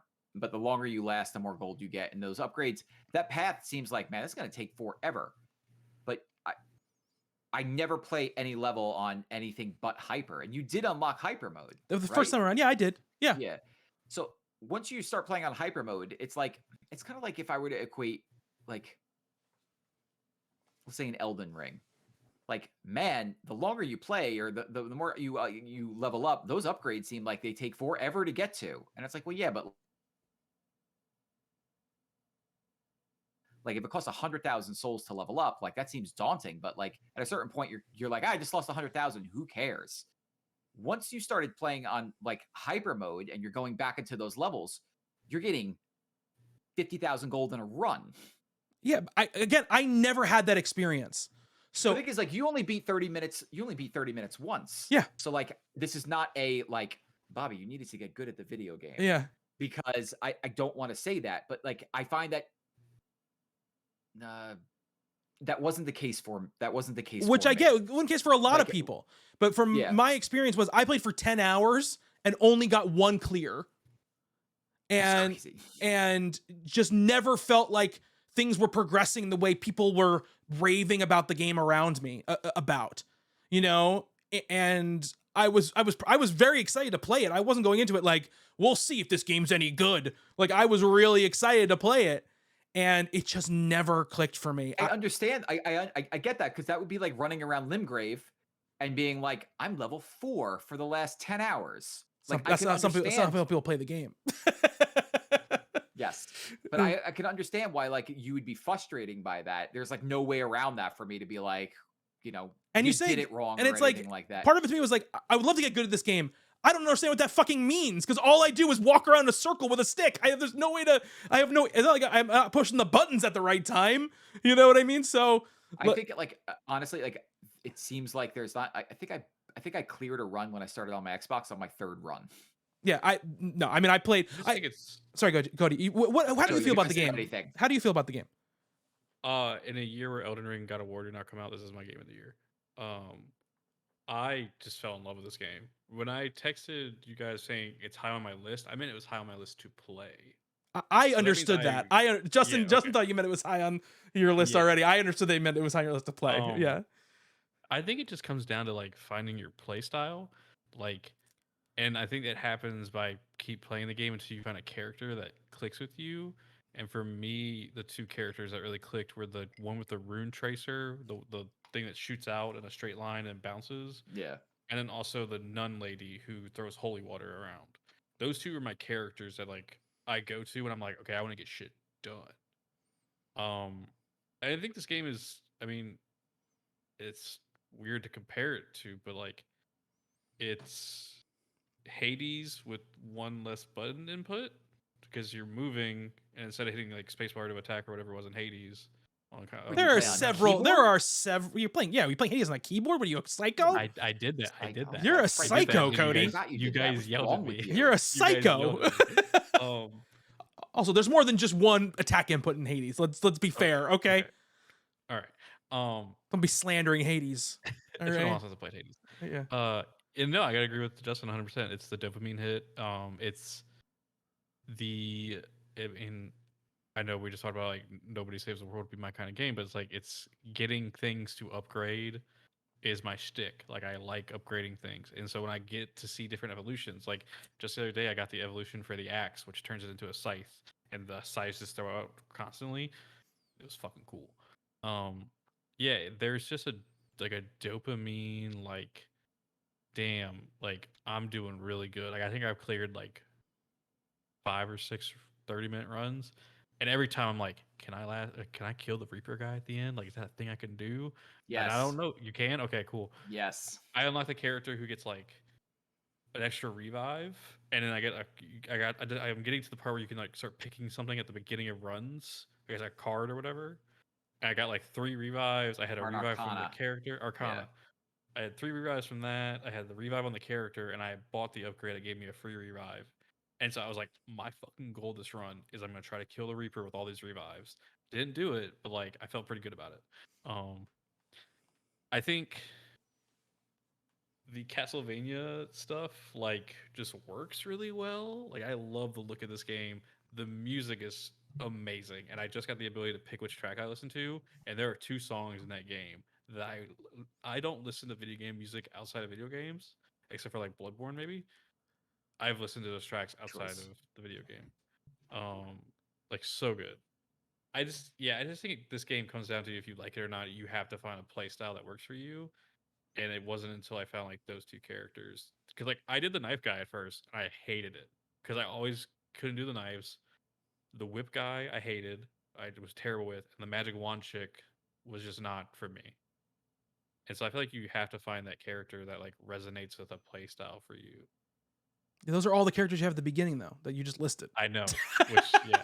Those characters don't cost much to unlock. It's like 400 gold, 500 gold. Like Yeah, but when you're leaving a run with 2,000 gold total, like, but like, what are you supposed to buy? An upgrade or a character? I would say a character. Yeah. Like that was like I forget what game we talked about before. It was Stonekeeper, where it's like, all right, look, like I need to experiment with something else here because like I'm only getting to like 18 minutes or whatever. So let me see if I can unlock a character to see what this does. It took me a little while to get there when I was first playing it because it took me, like I said, much longer to beat a run than when I started over on Xbox.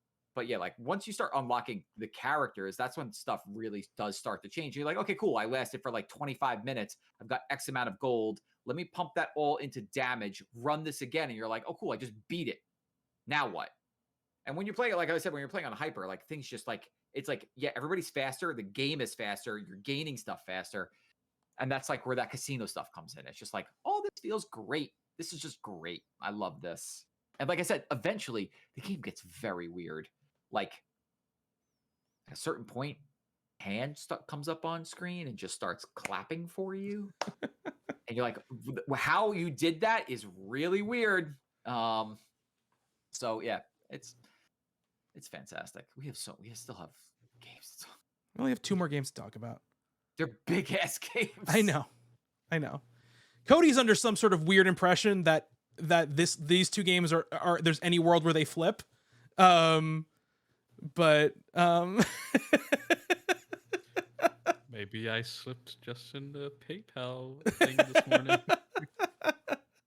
Listen, I've been known for last minute swerves. Yes. Elden Ring's the game of the year. Yeah, Elden Ring is one of the best games ever made.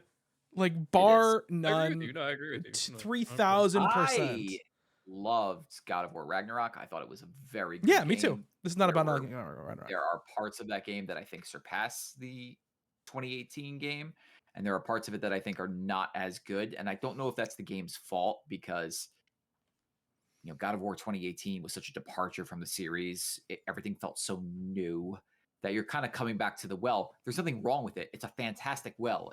The water at that well is amazing. Yeah, it's very good tasting water. Great tasting water. It leaves me very satisfied. Yeah, absolutely. But it doesn't have that, I just found this amazing thing. Let me just like talk about it exactly. nonstop. Yeah.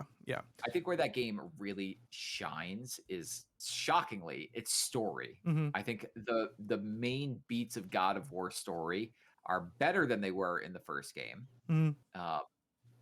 I think the character growth that Kratos has gone through from the first game to the second game is maybe a little bit harder to believe.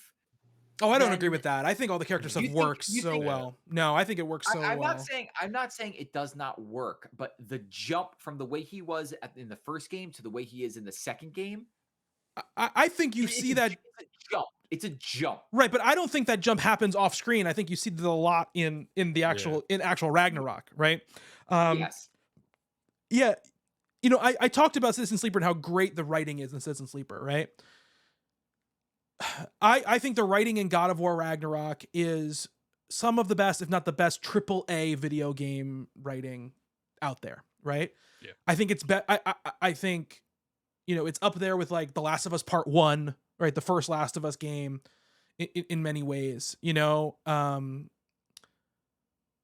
says it deals with complex relationships. It deals with themes and concepts that most games don't, let alone AAA games, go for, right? And I think, and we'll see, we're probably going to spoil a bunch of what happens in God of War Ragnarok when we talk about this because the game is so story focused. It's impossible. And I want to talk about it because I haven't really talked about it too much with anybody. But I feel like the ending, right? There's something about the ending I don't like, and we can talk about that. But the fact that they don't kill Kratos, I think, is way more interesting than if they had killed him off. Because I think that this idea at the end of that game of him, being that idea of that fisherman or whatever, that story of that man in the village, right? That he's telling Atreus when he falls asleep about the man carrying back and forth, about realizing that he wants to live, right? That he wants to go on, and that he actually has the chance to do that, right? He's never, even when he fell in love with this woman and all that stuff, he never really saw a future that was anything but in service or dedicated to something else. And now he sort of has a future that's not that, right? A future that can be his own. I thought that was really powerful and really strong. And I think that Brock's death is incredibly powerful. I think Atreus's growth is really great. I think all the stuff with the giants is great. I think the Freya stuff is awesome. And I even think all that stuff with the Valhalla, like the Thor, the Valhalla, the Asgard stuff is really good. Thor story is really good. And I think Odin, listen, I love the fucking Richard Schiff as the voice of Odin. It makes me so happy. I love that he just sounds like a dude from Brooklyn. I think it's effing great. And he's a great voice performance. I think all that really works. I will say this though. I think while the gameplay is good, the gameplay is it's fun. I never was like it's unlike Plague Tale, right? Plague Tale like has old gameplay you don't want to engage with. Like you're like I just want this to be over because I don't like it. It doesn't feel good. God of War's gameplay, good. Like it all feels great. That spear is really good. You know, the blades are good. The axe is good. Good. There is so much pointless combat in God of War Ragnarok. There are so many times where it's just like, okay, I'm walking down a hall, I'm gonna squeeze through a little crack, and I'm gonna go into an arena, and I've got a. It might as well be Devil May Cry where they throw up the like, you know, the barriers around you, and they do the little cutscene, and then you have to fight everybody until they're gone, and you go on, and it doesn't tell you anything about Kratos, doesn't tell you anything about Atreus, doesn't add anything to what they're doing. And the story is so good that all I want to see is the next story thing. I don't want to fight more freaking whatever those things are called in Midgard, the like ice monster things that come out of the ground, you know, like Draugrs. the Draugrs. Yeah, I don't want to fight more Draugrs. I fought a million Draugrs in the first game. I fought a million in this game. Let me just go to the next part where I talk to this person. That's all I want. And the game just stuffs itself with so much of that stuff that it was the thing that it disappointed me. And because I thought the story was so exceptional. And that's why it ended up being like probably like 4 or 5 on my top 10 list this year instead of like number 2, because I was like, I just want to get through this. Like, originally I just put it on easy because I was like, I don't care. I don't want to, I'm not dying, but I don't want to spend 10 minutes fighting these things. I just want to spend 3 minutes fighting these things and then get on to the next thing. So that's like my main complaint, I guess, with it. It just was too samey in the gameplay aspect of it. So, but Cody, I know how much you love this game. I want to hear your thoughts on it. I want to hear you were so when on our short-lived podcast, you talked so much about how excited you were about it. I want to hear your thoughts on how it landed for you. I spent the last like 2 hours of this game bawling my eyes out. Because I talked about it on that podcast. I thought they were gonna kill Kratos off, Mhm. and like it wasn't until about like 30 minutes before the game ended that I was like, okay, maybe they're not gonna do this. Um, yeah, just this game. This is my number 1 game of the year. Um, it comes just short of beating 2018 for me. Um, I I think what they do with all the characters in this game is amazing. It subverts all your expectations because, like, you expect him to get the hammer. He never gets the hammer. He gets a spear. That's cool. The Brock stuff. After you have such an impactful moment under the water with the Lady of the Lagoon or whatever, and to turn around and kill that character like 2 hours later, like rendered me to tears because I was like, no fucking way are you doing this. Um, like the boss fights, like that Heimdall fight, I was angry for Kratos. Like I was like, yes, kill this fucker. Like fuck this guy. Heimdall is the guy I want to punch in the face the most. He's very punchable. He's very Yes. punchable. Um, I love the ending. I think the ending just. I just love the moment where Kratos stops and goes, "We're gonna do what you want to do," because Atreus wants to save these people, and I Mhm. feel like that is such a growth moment for Kratos. Like from a person who's played all the God of War games, I was like, "Holy shit, this is the moment!" And then at the end, when he opens up the what are they called? Oh, like the shrine, The shrine. the He giant opens the shrine. back of it, Yeah, the prophecy. and he sees how Faye like did all this to help push him to not die one day. Mhm. And then you see because the conversation between Odin and Kratos in the village, where he's like, you've never been a god of people worship and all that," Yeah, yeah, and you yeah. see the statue of Kratos. Like it was just tears. Like I was like, oh fuck. But the one thing that like has really stuck with me since the game ended, and you probably have seen me tweet it like 3 times, is we are not our failures. We are not who we were. We must be better. And Faye in a flashback says that to Kratos when talking about how like Faye's gonna die and like Kratos has to be there for Atreus. And Kratos is afraid of being a father. And like 2022, oh my god, I'm not gonna cry right now. 2022 was a very rough year for me. and it was a year that I felt like I was a failure at a lot of things, and to hear that and like like it resonated like right in my chest because it was something that I needed to hear in my life. That I'm not my failures, and like I love when video games do that. If a video game could fucking touch me in my heart and like make like it's perfect game for me, and that's what it was in that moment. It's it's a fucking amazing video game. I am so excited to see where they go next with it. I want that Atreus game. I want to see Kratos go to Egypt because they fucking hinted that. I want to see Sindri as a bad guy. Like I want to see it all. Like whatever Sony Santa Monica does, I'm in for. Sorry, Justin. I think you have a lot to say as well. No, I mean you basically said everything I needed to say about the game. It's a fantastic game. Yeah. Like I got emotional too when you see what's laying in front of Kratos. I'm fascinated to see where they go with it.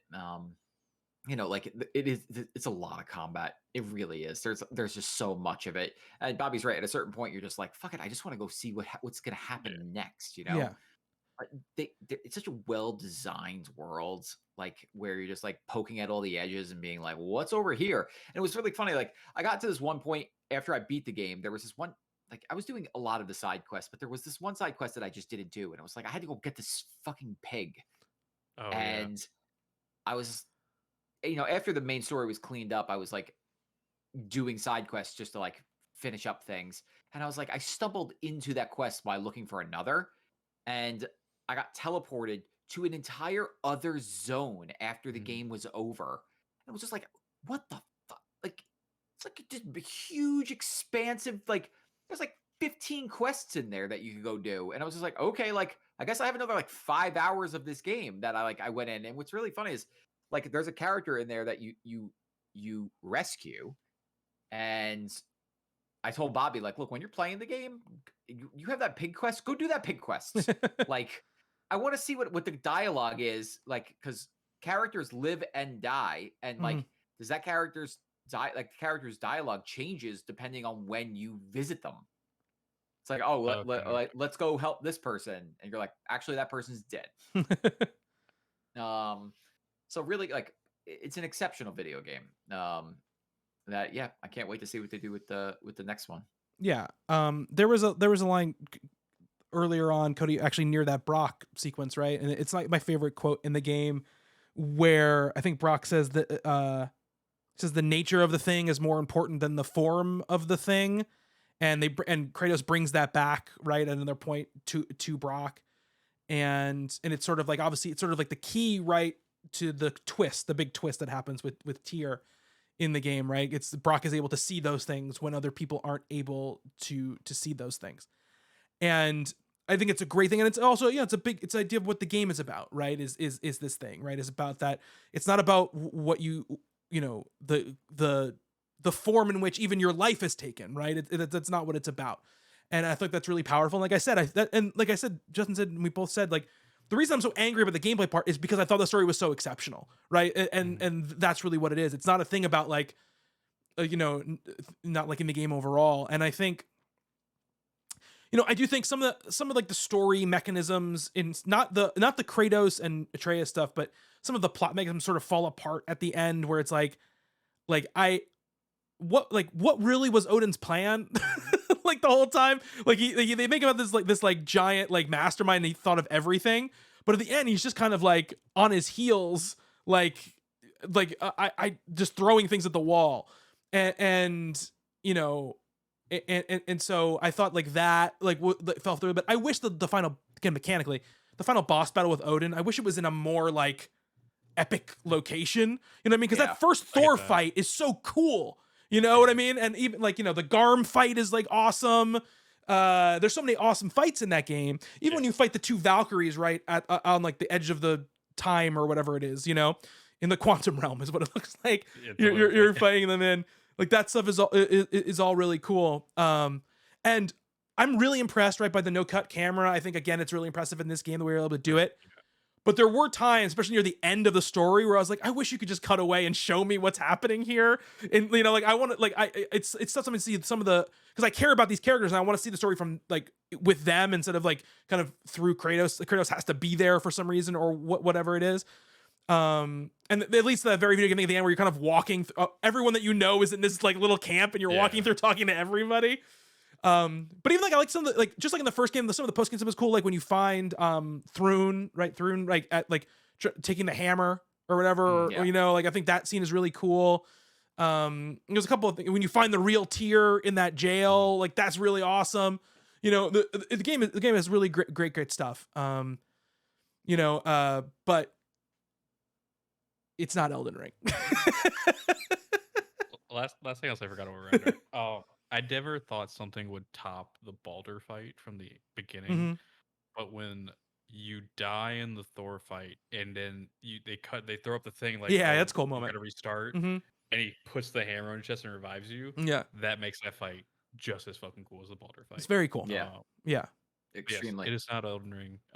It's not Elden Ring because in Elden Ring, there's like 6 of those kind of fights that you're like, oh my god. Like the Radahn fight is one of the visually coolest things, and just the scale. The thing we've talked to death about this game. You know, we talked about it when we podcasted. Cody, Justin, and I were still podcasting when we talked about this game. We've said a million things about this game, but the sheer scale of everything in that game and the ability for them to make this world where there isn't something in every corner of where you go exploring, but damn near, and the fact that there are just insane things in some of the corners, like the dragon fight. You know, again, spoilers for Elden Ring. If you haven't played Elden Ring, we're gonna talk about some stuff. The dragon fight at the the Farum Azula, the one you have to the dragon Placidusax, the one out of time. Yeah. What other developer is putting that boss fight down a set of rocks? You have to jump like, jump off, jump down, platform down, then you have to lay down on a thing to make time go backwards. Like, it's just crazy, right? That they do that kind of stuff. And the fact that they put that kind of stuff in corners where you just don't, you don't expect, like that. Even early on in Lingrave, when you're going across that lake and that dragon just comes flying out of the sky and lands in front of you. And it's like, this is just this would be the biggest fight in most games. And it's just like a area boss, an open world boss that I could fight or I couldn't fight. And just that moment, like, and the sheer, like, just moments of the game, like when you first walk out of if you beat, Godfrey, not Godfrey, oh my god, Godric the Grafted, and you walk out of the castle, Lingrave Castle, and you just look at Lernia, and you're like, this game is much bigger than I even thought. Or the moment when you open that chest and you get transported, and you're like, let me just see where I am, and you're like, wait, this is hell. Oh my god. But I was just looking at the map and going like, what? Like, where am I right now? Those moments are they're unbeatable, and just they found a way to take what makes their games great and put it into a context where the stories you hear about people playing those games 6, 7, 8 times and how they try weird things and they're able to do different builds, and they put that in the context where a normal player could do it just playing the game, right? They give you the freedom and the space to do those things that are great about all their games, but they make it so much easier to sort of incorporate those things and take those things on. And yeah, sometimes it is a pain in the ass and it is really, really hard, right? But unless you're on that last sort of like boss run, you can just go somewhere else and you can just do something else, and it's going to be big and it's going to be crazy. And maybe it's a guy who, let a snake eat him and become a giant snake emperor of a volcano land. Who knows what you might find out there in the world.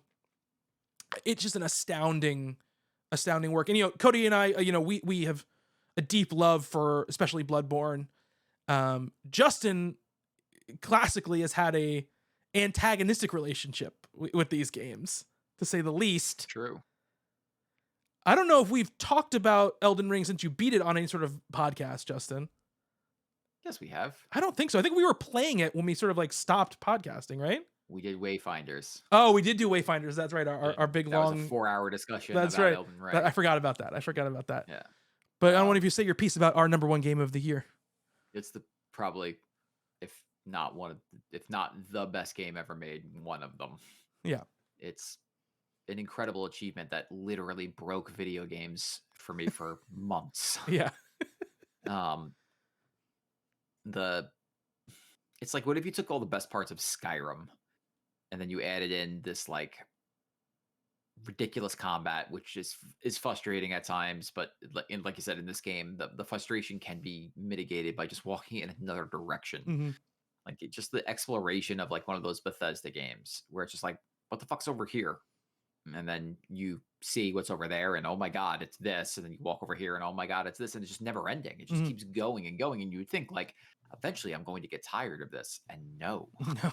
it's just like you're like, I need to see. I need to see what's over here. I need to see what's over here. And I beat that game, and then I was like, wait, is there a whole other part that I just thought that I explored? And it was another like 10 hours of game that I just completely just like left my brain because it was in some cavern somewhere. Mhm. And it's an exceptional video game, and we've been doing this for so long now. We've come across exceptional video games before. I think Breath of the Wild is an exceptional game. I think Mario Odyssey is an exceptional game. Return of the Obra Dinn, the original God of War, those are all exceptional video games.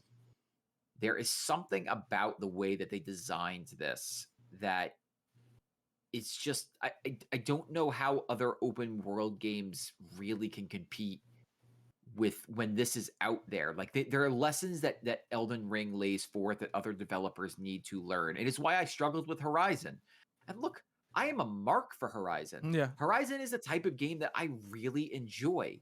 But there was just something about the simplicity of Elden Ring, which sounds insane. But like not having to like constantly get quests to level up, and just the exploration for exploration's sake, which like in Breath of the Wild, there's exploration for exploration's sake, but you're not really getting anything out of it. But in this, you're getting something for it. Like there is something over there. There is something hidden in this wall. There is a reason to go down into this dungeon. There is there is a reason to bang your head against this optional boss because the drop that you're going to get is awesome. Like there is a reason to do everything in that game. And like when you walk into like the capital city, or when you get teleported to the capital city for the first time, when you're still so many hours away from actually getting there on your own, and you see that giant statue or giant stone dragon in the middle of the city, you're like, well, that's just awesome window dressing. And then you get to walk on it 45 hours later. Yeah. Like, and the way the game just keeps going, I think was the thing that astounded me the most. Like, there's a sewer system underneath the capital city that just goes and goes and goes. And one of the endings, like the endings of the game, is all the way at the base of this thing. Yeah. But the thing about that game is like you feel how deep underground you really are when you finally get to the very bottom and that guy is there. Yeah. And you fight him. And when I got to him, I was like, bitch, get out of my way. And I killed him easily. Yeah. But like, still, you felt like I am way, way, way, way under the ground. You feel that. Yeah. Like all these little nooks and crannies, you're like, this is just incredible stuff. And that's not even getting into the boss battles and the scenery and just like, not that I understand any of it, but like the narrative of the game. Like it is like a legit masterpiece that we're going to be talking about for the next 20 years. Yeah. Yeah. And I think it's the game of the year. Yeah.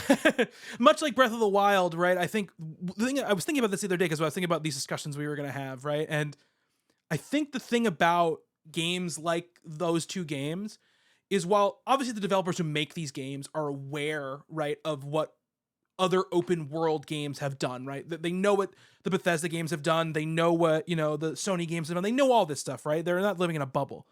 But I feel like when they come up with their systems, they don't think of it like, okay, we need to take this system from, because a lot of games, especially Western games, will do that, right? Okay, well, this developer's figured it out, right? They figured out how to do this, so we'll just take the system, we'll tweak it, but there's no reason for us to reinvent it, right? Like it works, so we'll just do it. And I feel like both Breath of the Wild Nintendo developers and From kind of went like, okay, no, but we have our world, and we need to figure out for us what the system needs to be, right? And so that's why I think it feels so different than these other games, and why it feels like such a far leap from what other studios and developers are doing. And even at times, like a game that's known for being games that are known for being pains in the ass, there's stuff like, oh, at any time I can just warp to any checkpoint in the game, any state of grace. Most of these games, even the games that are supposed to be like more like mass audience friendly, don't let you do that, right? Like when you're in God of War at the end and you're like, okay, I just want to clean stuff up, you can't just warp around. You have to like go to the door, do the thing. And so like there's stuff like that where it's just like they're thinking about it from, you know, the inside out instead of the outside in, I think, in a lot of ways. And look, this happens because these developers have a lot of money and a lot of time because they've been successful, and Japan treats its developers differently a lot of times than Western developers are treated, right? But so there's definitely some privilege going on there, but that stuff is just that's the reason why I think it's so special. And you know, there are times where we talked about this, all of us. There's times in that game where you're like, this would be the end of any other game. This would be the thing. Like going into evil Hogwarts would be the thing, right? At the end of most games. And this, it's like the second place that you go in the game, right? So it's just an astounding work, and I played it twice in a row. I don't ever replay games. Ever. Like ever. Even games I love, even 10 years later, I won't replay them. Right? I replayed it immediately again. And Justin, just really quick, you talked about the thing about like you're feeling you're so deep in the ground when you're in the thing.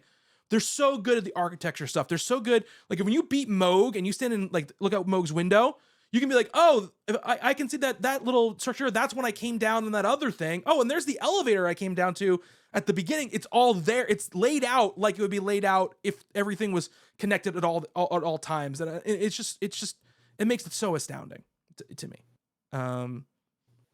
So yeah, Elden Ring's the game of the year. It's a very good video game. Oh, it's a very good video game.